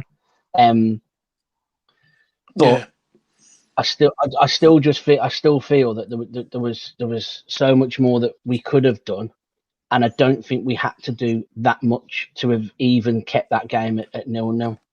Yeah. I think to not come out of it with anything was a big disappointment. But yeah, I think it was a big disappointment to not come out of anything at all. I mean, look at Kyogo. Fucking, he shot one. He should have passed. He's passed one. He passed the other That's one. He should have shot. Look, I know he should have passed the first one, but as an informed striker, he's got to be hitting it. You can't. No, you've got to almost hit it. You've got the chance at it. If he never took it on. Again, I think a big problem is as well when you're playing 2 strikers, or when you're playing a striker out on the wing as it might have been. Yeah. when the other striker's not doing enough off the ball, when your forward's not doing enough off the ball, it then becomes bigger holes, bigger gaps, and it's very difficult. Eddie of 2 years ago would never have missed his chance, and gave us gave us an incredible memory there when Brendan Rodgers had the bollocks to bring him on when we were down to 10 men and went and won the game. Do you remember that ball for Scott Brown to put him through? Incredible, just absolutely incredible. But it was, for me, it was just very much a game of 6 and 2 frees for the fact that yes, we could have come out of it with something. No, we didn't come out of it with anything, and potentially you're now looking at going into the next one with a few good additions and realising that actually, if there is going to be a challenge this year from other teams, if Hibs are going to be up there and things like that, we're going to mix it about. I don't think we're going to be left behind this season like we were last season. No, it's going to be a very different season, which I think is pleasing. I don't think they're the team they were last year. They certainly didn't look it on Sunday, but then at the same time, there'll probably be Rangers fans listening to me laughing and saying that, well, yeah, we might not have looked the same, but we still come out with 3 points, and that is points make prizes, and it's a fucking results industry, and they've won the game 1-0, and essentially they've made it look like the perfect home performance. They've done exactly what they needed to do. And for that, you sort of look at it and say, okay, fair enough. They scored from that header, but what more could we have done to have kept that header out? And it is annoying to concede from a set piece when you've had quite a lot of chances in open play. I think Hart made a couple of good saves. We never really tested a guy. We tried to test him. McGregor's done the right thing, shooting early on. And you think, hang on, there's something in this here. But I think that we probably haven't tested a young goalkeeper as much as we should have. And you do just wonder if the fixture was reversed, how might it have ended? But it's a good stepping stone, considering that 6 weeks ago, when we get beat at Hearts, we're apparently so far away, and Ange Postecoglou can't do this, and Ange Postecoglou can't do that, and Celtic need X, Y, and Z to be brought in. When you've then gone and signed the best part of 10 or 12 players, one of them who has turned out to be extremely exciting, one who's played out of position on his debut, and you think, fuck me, what are you going to do in your position? To then go from that 6 weeks later, you're thinking to yourself, well, fuck me, this isn't going to be the same season as it was last year. It might not end the way we want it to overall, but it's going to be a fucking hell of a lot more enjoyable to watch, I think. 100%, man. One thing I will say, one thing I can comment on is Robbie McCrory. Had he played like that for Livy week in, week out, the opinions would have been so different. He didn't play well. His decision making, my opinion, he did. Mate, his decision making was so much better than what it was at Livingston. Came out, cleared his lines, commanded his box, made a couple of good stops. Yeah, stops. Celtic had one shot on target. Aye, he had two. No, that's a couple. Mate, if there's one criticism I'm going to give Celtic, right, is they didn't challenge the laddie enough. He didn't have a good performance. Oh no, they never challenged. But for the rivalry, they did. He did well. Because I've seen teams do less. No, for me. And I'm being absolutely horseshit. I.e., Kilmarnock in one of his first games for us. Mate, he was flapping he's a Rangers fan. He's playing at Ibrox. I know. Mate, shouldn't he be that way, though? Everything in context, right? But everything in context, right? Look at the back four he's playing in front, behind. Hollander and Goldson, two of the best defenders in the league. Balogun and, what's his name? Fucking Barisic. He's playing in front of the best defence in the league. Mm-hmm. I saw a video there, actually, as it happens, about Barisic on Sunday. Seemed to be quite out on his own from the rest of the team. I don't know whether that worried a few Rangers fans was maybe in the pipeline. I thought that was a little bit strange, to be fair. But yeah, obviously it not really came to anything because he's still there. But yeah, that was quite strange. But I do think you're right though.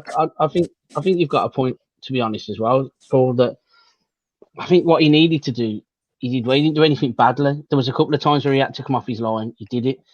Yeah, I would want decision making was on point. I would want to put a spin on that personally, that Celtic didn't do enough. But then you sort of give credit where it's due, in the sense where he dealt with what he had to deal with. But it was disappointing to not see us try and hammer him into the ground, knowing Yeah. that there's been Like- pressure on him the whole week leading up to it. Was that if he was going to start, was he going to be good enough? Another point, see on his decision making, see when he's came out for that chance when it's been cleared.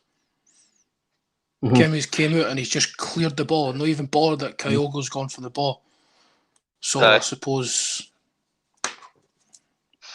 the one in the first half when he came off his line, Come up his own. that's what I'm talking and he about. hammered it. Yeah. Aye, That's what I'm talking about. That chance. done that at Livy, he's getting lobbed. Like it's happening. Yeah, I think- In fact, it has happened. I think it was just a perfect storm for McCrory. I'm going to be honest. It was just a perfect storm for him. I think you could be right. The thing is, see if your fucking grand's got a dick, she's your grand, alright? But see if Eddie puts that goal away, right? It's a fucking different game. Yep, football's a game of cliches, Right. and that is the main cliche. Mate, fucking hate to fucking sound like Michael Owen, but if you did put the ball Come in the goal, on, hit it, fuck. Oh! Sorry. Scotland were like in on goal, overlapping players. Could have hit it, didn't he? Decided to But he play it didn't. behind everybody. Yep. No, I think you're right. I think at the end, the thing is, it could be a different game. It could be a different game for two ways. You could look at Celtic 1-0 up, a silence ground, shell-shocked Rangers, and Celtic took the lead. And oh my God, Connolly's in. No, he's not. And Celtic took the lead. But then you could look at it that beware of you could look at it the opposite way and think that Rangers have gone 1-0 down, and then they've come out the traps and they've thrown everything, and then they've clawed it back, they've gone ahead, something like that. It could be a different game for one of a couple of reasons. I personally think if we'd have gone 1-0 up, it would have been a lot more of a positive result for us. But as I say, on the day, I don't think that either team were necessarily better than the other in contrast, because I don't think we did enough in front of goal to think that we were better.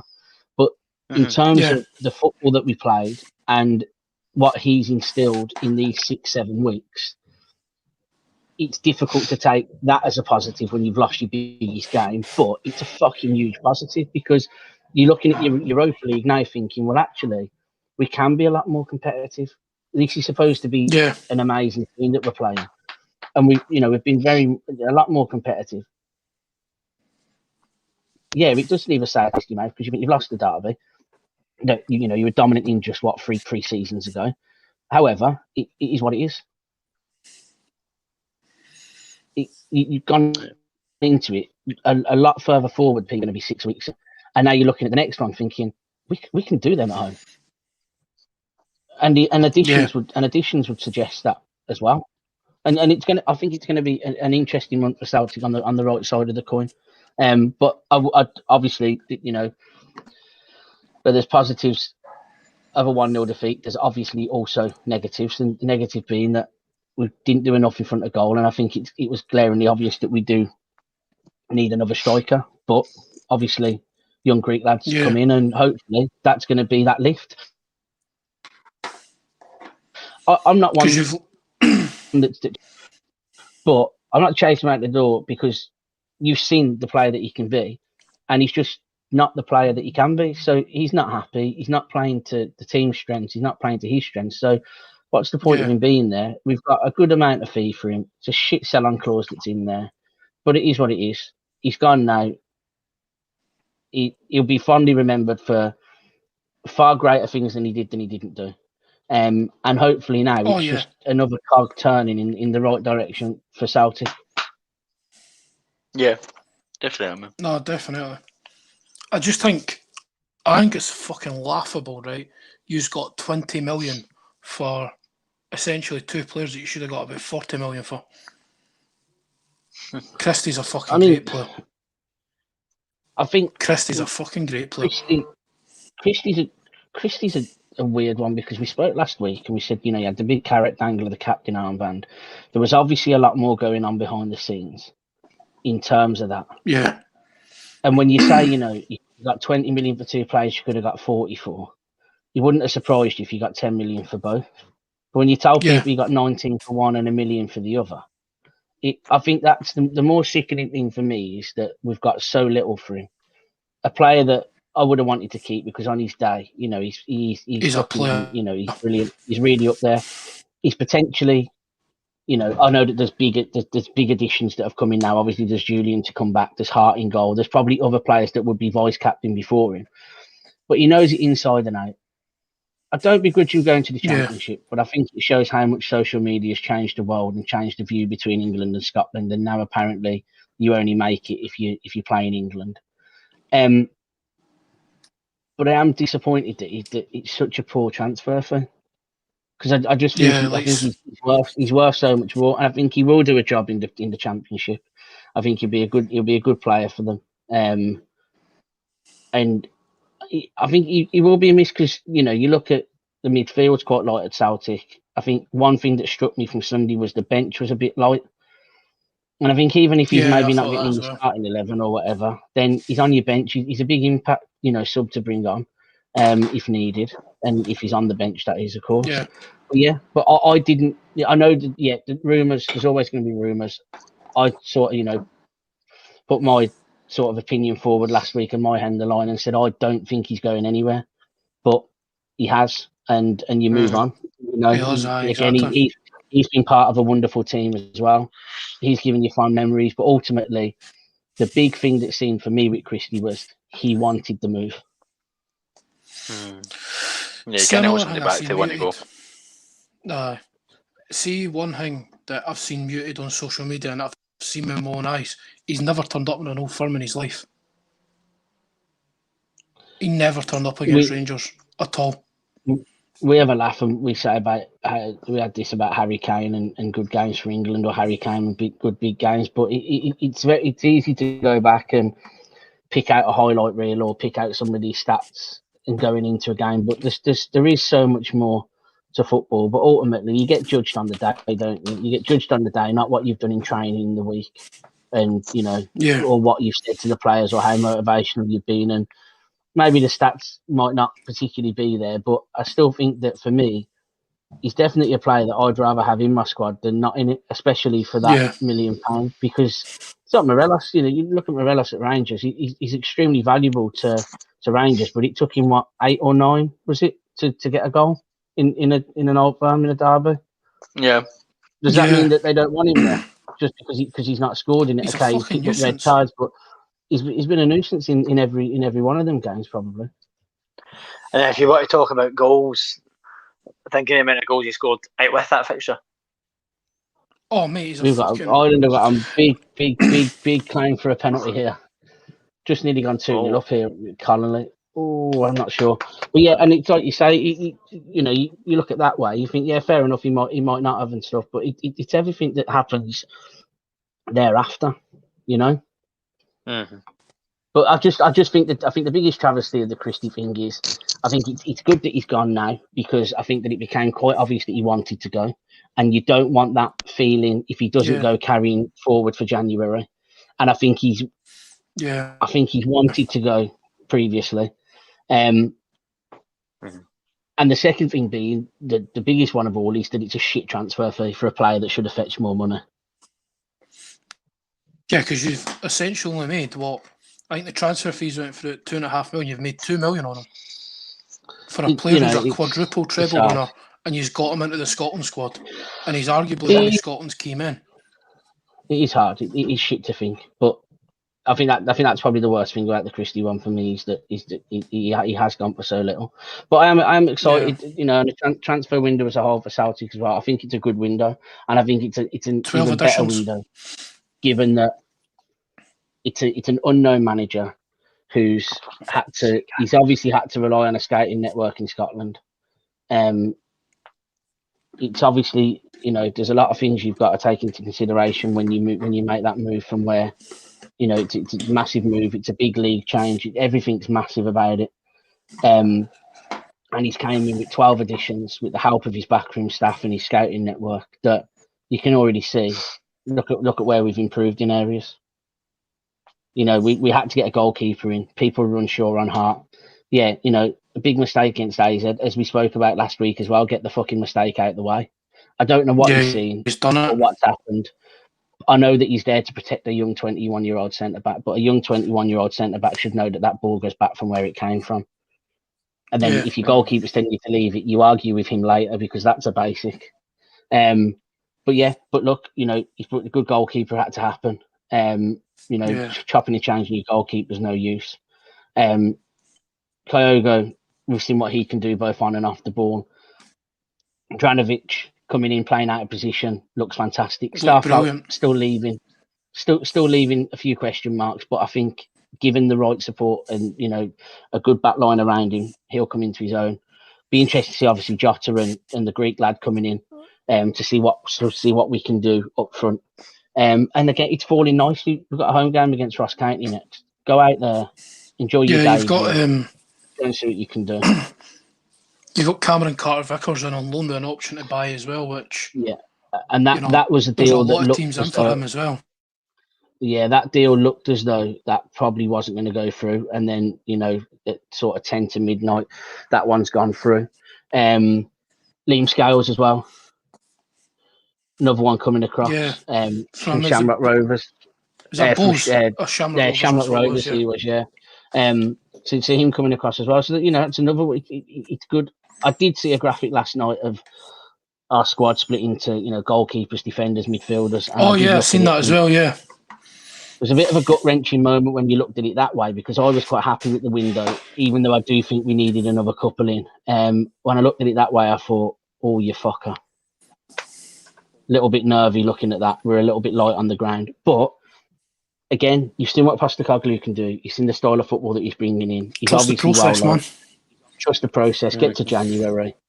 And then, potentially, when he's got, you know, a bit more understanding of the league, a bit more understanding of the country, maybe a couple of additions of his own in regards to staff that he might want to bring in with him from behind the scenes. Even coaches at the academy can make a massive difference to a manager for his own, you know, for his own. Yeah, we've seen that previously at Celtic, haven't we? So, but I think that all in all, I don't think that it's a bad window. I'm not saying that this team will go and win the league, and I'm not saying that, you know, it was a one season wonder from Rangers or anything, but I think that what we will see is a far more competitive Celtic side, especially at home. As it should be. Yeah. Good man. Got to cover the man that's not with us tonight, Carl. His two teams. I mean, Leeds, they let Helder Costa go on loan and brought Daniel James in from Man United for 30 million. They finally get their man. And, you know, I think that's a great addition for Leeds. I think it helps them move Rafinha into sort of number 10 position of Daniel James, one of the sides of the forwards. They didn't get their holding man in, though, which is going to be a bit of concern for Carl, because he said about is it O'Brien, who was at Huddersfield. But I think Leeds will be fine. I think Leeds will challenge for Europe quite easily this season. They've got they're going to get hammered. They're either going to win 4-0 or get beat 6-1. You know what I mean? It's going to be one of those seasons for them. But they're certainly not going to be boring to watch. And I've still got an obsession with Bielsa myself. Yeah, it's the same taking it back to what Sean was mentioning maybe 20 or so minutes ago about watching horrendous football but still getting the points, or watching outstanding looking football and getting fucking nowhere. Yeah, with Celtic as well. Yeah, I mean, you look at it last season, fucking Lenny, Jesus Christ. I've not seen bad football like that at Celtic since I was about 4-year-old. I mean, I think John Barnes was there. Yeah, it would have been. Oh yeah. John Barnes, fucking 7. Yeah, but funny story, but yeah, my second ever football game was a friendly between Celtic and Dundee at Celtic Park when John Barnes was the manager. Jesus. That was in Canigia, and Caballero and all the Argentines. Oh, and Dundee were chucking money at it. Yeah. And Ravanelli came off the bench, I'm pretty sure. Mental. Fucking hell, do you remember all them up here? Because that was when, like, hanging fucking on here, boys. Yeah. That was when the likes of fucking Di Canio and fucking all that were up here. Yeah. 1998 season, was that no Di Canio? Or 96, 97? No, because Henrik Larsson was 97. 97, 98, wasn't he? That's when Henrik came to Celtic. Mate, I was at his first game. I was at Henrik's first game. Against Hibs. I was at Easter Road. Aye. His first touch and he was was an horrendous. assist for Chip Charnley. Aye. My Paula's dad often says fucking his first game he'd have sold him. That would have been it straight away. First game, he's fucking useless. Just goes to show you, doesn't it? It is mental. But I think touching on Leeds, I was both. I'm surprised to see that they're 12-1 to go down. I think it's massively overpriced, and I think it's also massively underpriced. I looked at it today. I texted my dad on Sunday and said, "Let's back Leeds to go down. They're shite, and there's a big second season syndrome feeling around it here." And he was like, "Do you reckon?"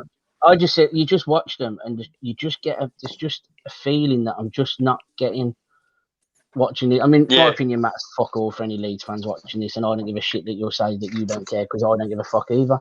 But ultimately, the second season syndrome, I've seen it. You see it happen and stuff, and I think we're touching it with Livy as well.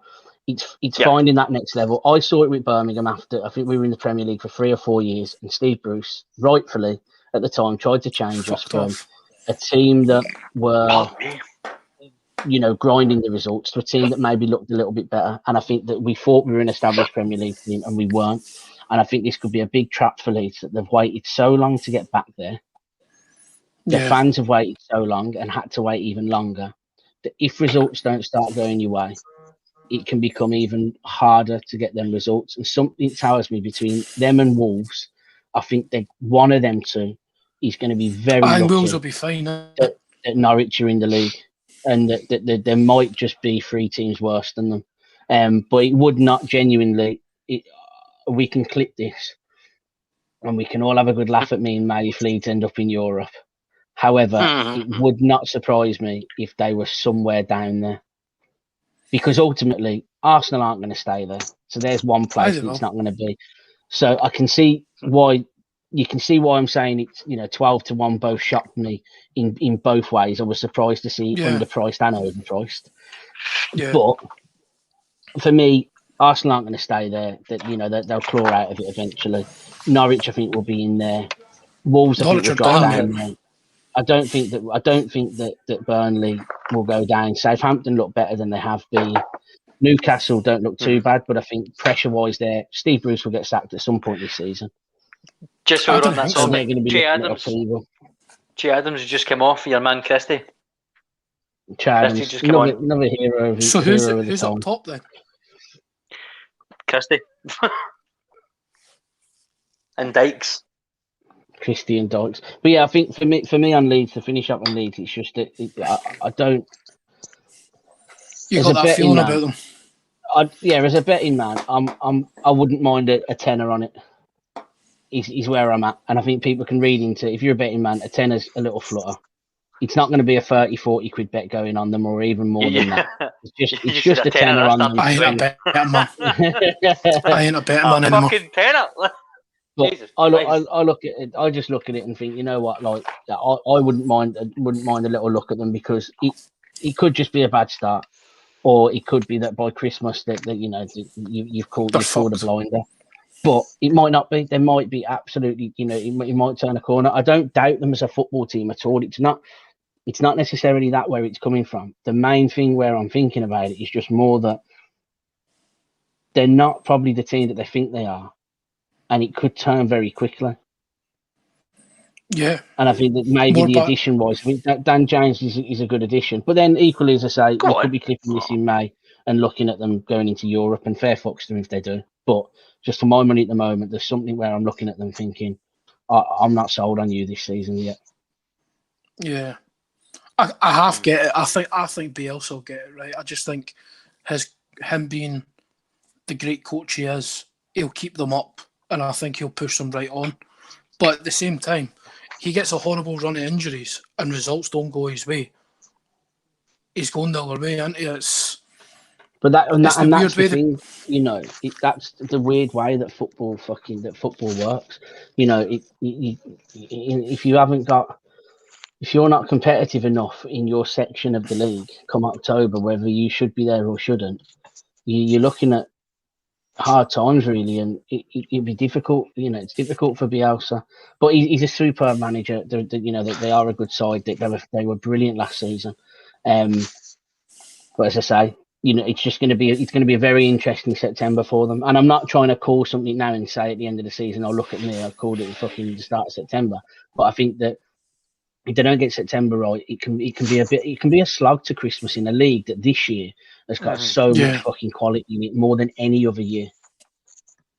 In terms of modern football, I mean, you might never see players like we did in the 90s, but in terms of modern day football in the Premier League, the quality across the league this year, again, big things playing a part. It's sports science and all that sort of stuff. Players playing for moves, big money, all that load of shite. But yeah, it's a very competitive league, and no game is going to be a given this season. Yeah, I think one of my friends, Andrew Sutherland, who's been on the podcast, he called Sheffield United going down at the start. Yeah, difficult one for them. Sort of came out of nowhere from the Championship as well. We stayed up the 1 year and beat them 2-1 and sort of ended the playoff hopes, and the next season they go up. They have a terrible season. And then, they're down there now, and again, a fucking disaster of a start for them down there at the moment. I know, fucking 4-0 to West Brom and that. And you can look at it where I don't think that many teams would have looked at. I think you would have looked at Sheffield United going down, probably, or you might have thought it, or they'd be down there. But I don't think anybody would have looked at the season that they had last year, because it was an absolute fucking abomination, really. I think the signings killed them. I mean, fucking Ramsdale has somehow got himself a transfer to Arsenal. Ryan Brewster for 20 million for Liverpool. Are you fucking joking me? I mean, some of the money they spent was fucking clueless, man. I mean, that Sander Berge they signed as a player. Like, he's a cracking player. Fucking unreal. Absolutely super. After watching him when Birmingham beat him 1-0 as well, on the phone to my dad after the game, we said, "Fuck me." As good as Chong was in there, as good as Blues were, fuck me. Yeah. You'd love to see that. You'd love to see him in your side. Yeah, just a total baller, isn't he? He's put it over. Fuck me. Just while there's a gap here, Roger. I don't know who this is on the deck here. Twitter. For a certain something we discussed earlier. Twitter. Give us a second. Sorry, boys. It's about 7 yards out good, there. Mate. Bernardo Silva.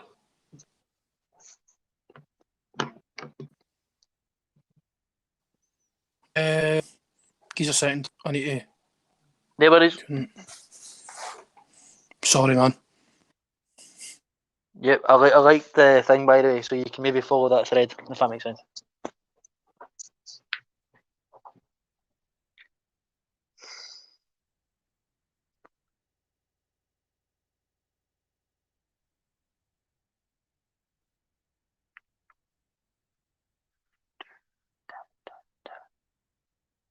Sean, you still active? Trying to just turn that in off there, just in case this goes, because that telly's just gone a little bit shaky there. I've just watched Bernardo Silva twinkle toe his way into the area, then put the ball over from 7 yards, which was definitely the moment where you thought, "Oh fuck, this is it." Fair. 15 minutes to go, still hanging on. I mean, like the child in me, he thinks that Ireland can beat every big team in every game that they play, but looking at the bad hand of Steve Kenny was doubt and how the results had gone. That is literally the Tartan Army. Like, we go into games overly positive. Yeah, you do. And that's why you do, because then I've seen big results, 20 years ago today, beating Holland 1-0 at Lansdowne Road, the Germans, big, results at World Cup and results beating Italy, Euro 2016 and all that sort of stuff. So you do look at a game like tonight, on a normal Ireland side, that maybe was picking up results, I'd have been back in Ireland all night tonight because I'd have been saying, yeah, we'd go there and do something. I've seen these dogged performances before, but based on what I've seen over the past few months and the way that Kenny started, which I don't think is all to do with him, I wasn't expecting anything really tonight. And to be 1-0 up with 15 to go, having saved the Ronaldo penalty, is another fucking chapter in the folklore, really. Yeah, exactly, man, exactly. But we shall see. Definitely. So, Rogers, did you get that thing sorted? Messages have started being sent. Cool. Cheers, my man. No worries. Aye, Sean, just to fill you in lightly. No. Certain people to watch this, and we can't. No. So. No. That's why it's very tippy-toey. And we get to send Rogers on his edge. Exactly. Because puns, mate, puns. Mate. Can I send fucking private messages on here to other folk? Aye. I'm going to stick... I don't know if you'll get this private chat. Football, bloody hell. Aye. Private chat, yep, go on. Aye.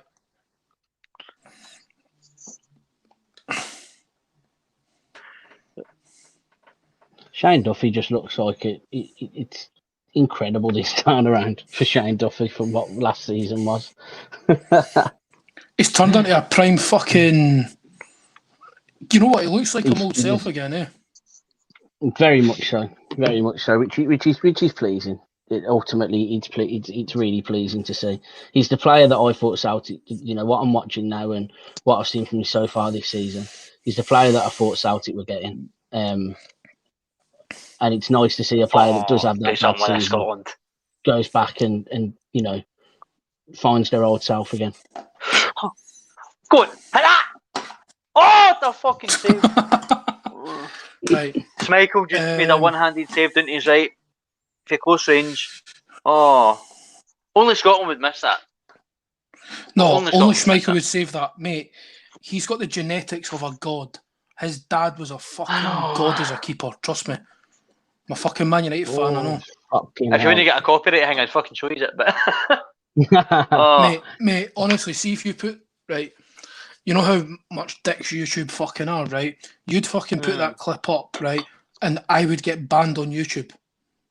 Mm-hmm. I'd get banned on YouTube. Just like I got a fucking ban on Twitter. Mm. Did I show you my ban on Twitter? No. Sean, I think I might have... Did I show you, Sean? Right, so I fucking said, if Ronaldo went to City, I hope Fred breaks his leg and ends his career. I got banned on Twitter, right? And I sent a message to my appeal. I went, so, I'm allowed to say this for banter, but people are allowed to be racist, right? And call people monkeys and such things. And people are allowed to be sectarian to other people. And people are allowed to throw, bring in people's sexuality and all in it. But I'm not allowed to have a daft bit of banter. Very good. Nah, no.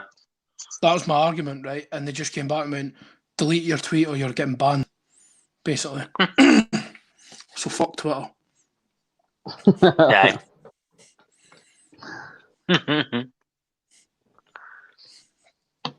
Fucking finish off on fucking Malot last night. My Scottish lot, fucking Hibs. Right, so I'm getting ready to go to my cap, I think, right? It's all over, right? Dylan Tate's in the door, who's been announced today. I got word of that about 11 o'clock. He's away back to Rafe on loan for 6 months. Comes up, I think it was that's past 12. The difference is we're signing a 19-year-old who's got great talent. You sign fucking guys off Sunday League and send them to fucking Arbroath. Go on, Ida. That Nubel's been absolutely fucking outstanding, though. Aye, but he's not playing for you, is he? That's what I'm saying. But he's went to Arbroath. And he's but he's with fucking Dick Campbell, come on. At Arbroath. Albeit it's the championship, but... Doesn't fucking matter. It's only one level down, but still a big fucking leap. Mate, it's a fucking huge difference. Right. I'm getting ready to go to my kip, and I just go into the Sky Sports app, transfer thing. Jamie McGrath, Hibs on a late dash at Jamie McGrath. Dre Wright leaving and Scott Allen. I'm like, okay, I'm not sure I'm okay with Scott Allen leaving, but Dre Wright can fucking go. Because the guy's forgot how to play football. Guy's got a worse first touch than fucking Lukaku. And that's fucking saying something. Bad, mate. Mate, Lukaku's first touch, let's not even fucking go there. Because normally his first touch is back of the net, but yeah. That's different. Yeah. That's fucking different, son. See when he's trying to control a ball and trap a ball. Yeah. Mate, he's as well fucking kicking it out of the fucking stadium because he's got that a bad touch. But fucking you get that sort of thing and you go on Twitter and you're texting your mates who are meant to be like, might have a bit more info, like, listen, it's meant to be on.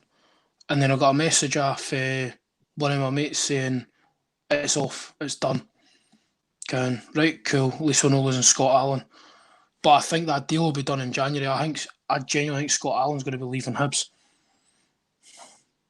Yeah, you think? And you've no idea how heartbroken I'm going to be about this. Where do you think he'd be headed if he was to leave? What?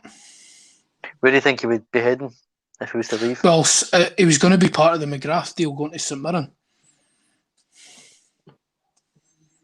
Mate, that's heartbreaking because, mate, you ken how much us Hibs fans love him. Sean, you ken how much Hibs fans love Scott Allen too. It's a hard one. You're looking at a talisman going when you've got like a long wait now till January. Yeah. The thing is, I think McGrath was going to come in. McGrath would have came in as a replacement, and Dre Wright just goes because Dre Wright's a waste of a wage and a shirt. Overall, I'm pretty happy with the transfer window. I mean, we never let any of our stars go. Boyle on another deal. Supposing Nisbet's getting a new deal. Porteous stuck around. Doig stuck around. I mean, Jake Doyle-Hayes has been fucking great for us. Sitting in front of that back four. He's been sensational. I think Kyle McGuinness, he didn't make much of an impact last year, but he's been like a new signing for us this year. I think James Scott's going to be a great addition. I think he's going to end up going back to Hull in January because I think he's going to hit the ground running. I'm trying to think who else we got in. David Mitchell. No, not the guy from Peep Show, guys. Sorry, not Peep Show. It's Peep Show, isn't it? The comedy, aye. Aye, it's David Mitchell, his name, eh? Yep. Oh, see, when I seen the name, I was like, no. And then I opened up my phone and Craig's messaged me saying, you've signed David Mitchell, and sends me a guy, the guy's Peep Show. I was just like, no, But, we wanted a third keeper, just happens to play for Clyde, that's fine. He's just going to make up the numbers. But pretty happy overall. Dylan Tate going back to Wraith. The way McGlynn's playing football there, delighted with that. Mm-hmm. I think that could be another reason Scott Allen could go. We've just lost Sean there. I think it probably his internet. I'm going to be wrapping this up soon because I need to go and sort things out. Aye, are you in the collage tomorrow? Aye, I'm at him anyway, so I'll be on Teams. Oh, right, okay, like study from I'm doing it for him. Doing it for him anyway. Oh, is it always from home? Like all your classes, all your seminars? I was in on Monday, mate. Mate, I wouldn't be doing it if it was off of him. I couldn't do it.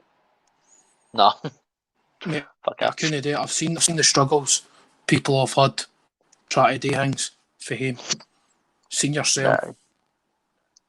Stuff like that was Shan. Yeah. And the last thing I'm going to actually touch on now is value in the market for Scottish players. My friend Kerr Hall, who's meant to be coming on tonight, but Oh, it was Got St Johnson, but Aye. So he messaged me earlier saying, listen, I can't come on. I've got work stuff. I went, don't worry about it. I'm still going to cover your topic because St Johnson have been fucking robbed in this transfer window. yeah. 1 point, was it 1.5 for the two players? Aye, 1.5 for both players, Ali McCann and Jason Kerr. And I think it's an absolute fucking disgrace. As much as I would have wanted Jason Kerr at Hibs, would have loved Jason Kerr at Hibs because he's a diehard Hibs fan. He's away down south to play for Wigan, and sort of continues that that wheel from Scotland going to Wigan, doesn't it, with McCarthy, MacArthur, Fivey, and all that, which is good to see. I mean, Wigan will treat him well and he'll do well there. Ali McCann going to Preston for 1.1 million or something is a fucking joke. The boys played, last season. He's a double winner, a Scottish double winner, probably the best player in that St Johnstone team, and they've been absolutely mugged off. I don't know. I mean, I can go in on it, right, because I'm not a St Johnstone fan and all that, right, but I think it's a fucking joke. Because see if the players play for Celtic, Rangers, Hibs, Hearts, Aberdeen, right, you're talking 2-3 million for each of the players. You know what I mean? You're talking a Christie fee for one of them, 2.5 million. I mean, I'd rather pay 2.5 million for Ali McCann. 21-year-old, Scottish is he Scottish? Or is he Northern Irish? I didn't ken this. He's Northern Irish, I believe. I think he's not right. He'll be a Northern Irish international. Jason Kerr, double cup winning captain. An absolute farce of what's going on there. Because see, when I seen the deals going through, I'm going, what the fuck's going on? Because I think if they played for a more glamorous team, the fees would be higher. And yet against St Johnstone were fucking mugged off. It's alright. Is it still 1-0? Ronaldo free kick, keeper saved, 88th minute. Fucking it's fucking time, Steve. Fucking up the Irish. You lose it. The group's over. Sean, how's the beeper? Oh mate, fucking hell, pumping on the fucking chest here. I feel like most people would have felt at fucking Leeds Fest this weekend after 3 days on it. I wish I was at fucking Leeds Fest. Do you see the fucking lineup? Bastard. It's like literally. Fuck. He scored. No, Ronaldo. Fuck Nando's. Fuck's sake. Mind you, though, it's fucking hard. How do you come away disappointed with a point if you get it? I know there's going to be because you've been ahead time, for that fucking long. That fucking freeze frame of his face is priceless. That's a screenshot. That's a I've done him. Absolutely done him, mate. Oh, no, man. Oh, no. Did he say he was at Leeds Fest? That's brilliant. No, after the start, if he was at Leeds Fest. Oh, Sean, your internet's gone. Aye, it's in and out, mate.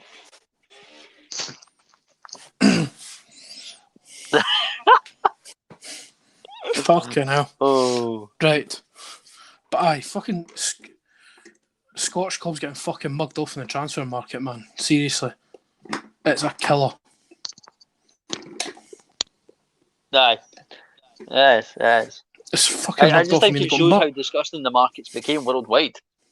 Just generally how much football players are now being marketed at is just scary. Aye. The internet Sean. tonight. Yeah. It's alright. So, I didn't turn up in frustration. I genuinely the internet did drop. But 1-1. If we hang out with them 1-1, it's still a fucking majorly positive result, but such a sickener. While my internet's on, my piece on the disgrace of transfer fees. I said this to a friend today that we spoke about the equal pay earlier, and we spoke about corporations maybe needing to do their bit more. And I think that we need. It often gets forgotten about outside of the country that there's more than 2 teams in Scottish football alone, Yeah, and I think that it's disgraceful to see that a team. I think that circumstance-wise, they've probably had to accept what they've got. They've nearly Yeah. got into Europe. They've nearly got into Europe. They've given Galatasaray a very good run for the money. I think the Nations League would have been superb for them. They're double winners of last season. They've got an abundance of talent. They're an interesting team. It's shaking the league up. We spoke about them last week. Where could they be? What could they do? And I just think to be butchered like that for such little money that will be very hard for them. It'll be very easy to reinvest it. It'll open up a lot of avenues. They won't for them, get to, of though. course. But will you ever get to reinvest it with clauses, with academies? Will you ever get to reinvest? To that point again. And I think it's a real shame. I really do. I think that it's a real shame that a team have had to let players go for the money that they have, because I think it's right what you're saying. Look, if they played at another team, they wouldn't have been going for anywhere near that if they would have been leaving at all. No, exactly. Preston, I don't mind Preston as a club. I think it's in a good geographical location of England. There's a lot of pulling power towards it. Not the biggest of clubs in the world, definitely not the smallest. Aspirations wise, they're probably not going to be that close to Premier League. But I think if a player of that standard, you look at Ryan Christie going to the Premier League. You look at Ali McCann going to the Premier League, to the Championship. Sorry. Yeah. You've got 1.5 million transfer fee, and you're thinking, oh, that's not enough. And you've got 1.5 million transfer fee, and you're thinking, oh, that's not enough. But they're going to affect both teams entirely differently, both on the pitch and financially. And I do think it's really sad that there's teams in this league that have had the success that they've had, and then they've had to let them go for a relatively, well, let's be honest, it's pennies in football. It's absolutely fucking pennies. From what they might have fetched if even they were elsewhere, or what he might sell for if he's good at Preston. Yeah, and my point on it is like John McGinn went for $3.5 million in the last year his contract at Hibs. Josh Lloyd was going to go for the best part of $5 million if Burnley or whoever decided to pay it. Kevin Nisbet's going to go for $4 or $5 million. John Suter, who, from what I've heard of, sources had bids put to Hearts for John Suter, and Hearts just went, no, not enough. You know what I mean? It's and you think they two had better season. St Johnstone had better. It's football season than both. It is a cruel game. And I'm not a St Johnstone fan by any stretch of the imagination. He's really, he's cool. I'm not a St Johnstone fan by any stretch of the imagination, but I lived up in Perth for the best part of 2-3 years and got a good affinity with some of the fans, and great place to live and all that, and one of the best, great run club, family run club. I just think they deserved a bit more. I mean, don't get me wrong, this will keep St Johnstone going for a good couple of years, this money. But Callum Davidson's going to have to work wonders. I mean, I know they brought in, who did they bring in now? Cammy McPherson for St Johnstone, for St Mirren. Larsden Donker from Brighton. Ali Crawford for, where the fuck was he? Bolton. Ali Crawford, did he not play for Hamilton at one point? Hamilton boy. And they brought in somebody else. I can't remember who else they brought in. But again, they brought in numbers, but, they'll wheel and deal their way around things. Just think it's a shame that team's been dismantled, because you think about the last time that was done by a club outside the old firm was under Alex Ferguson at Aberdeen when they won the 2 cups.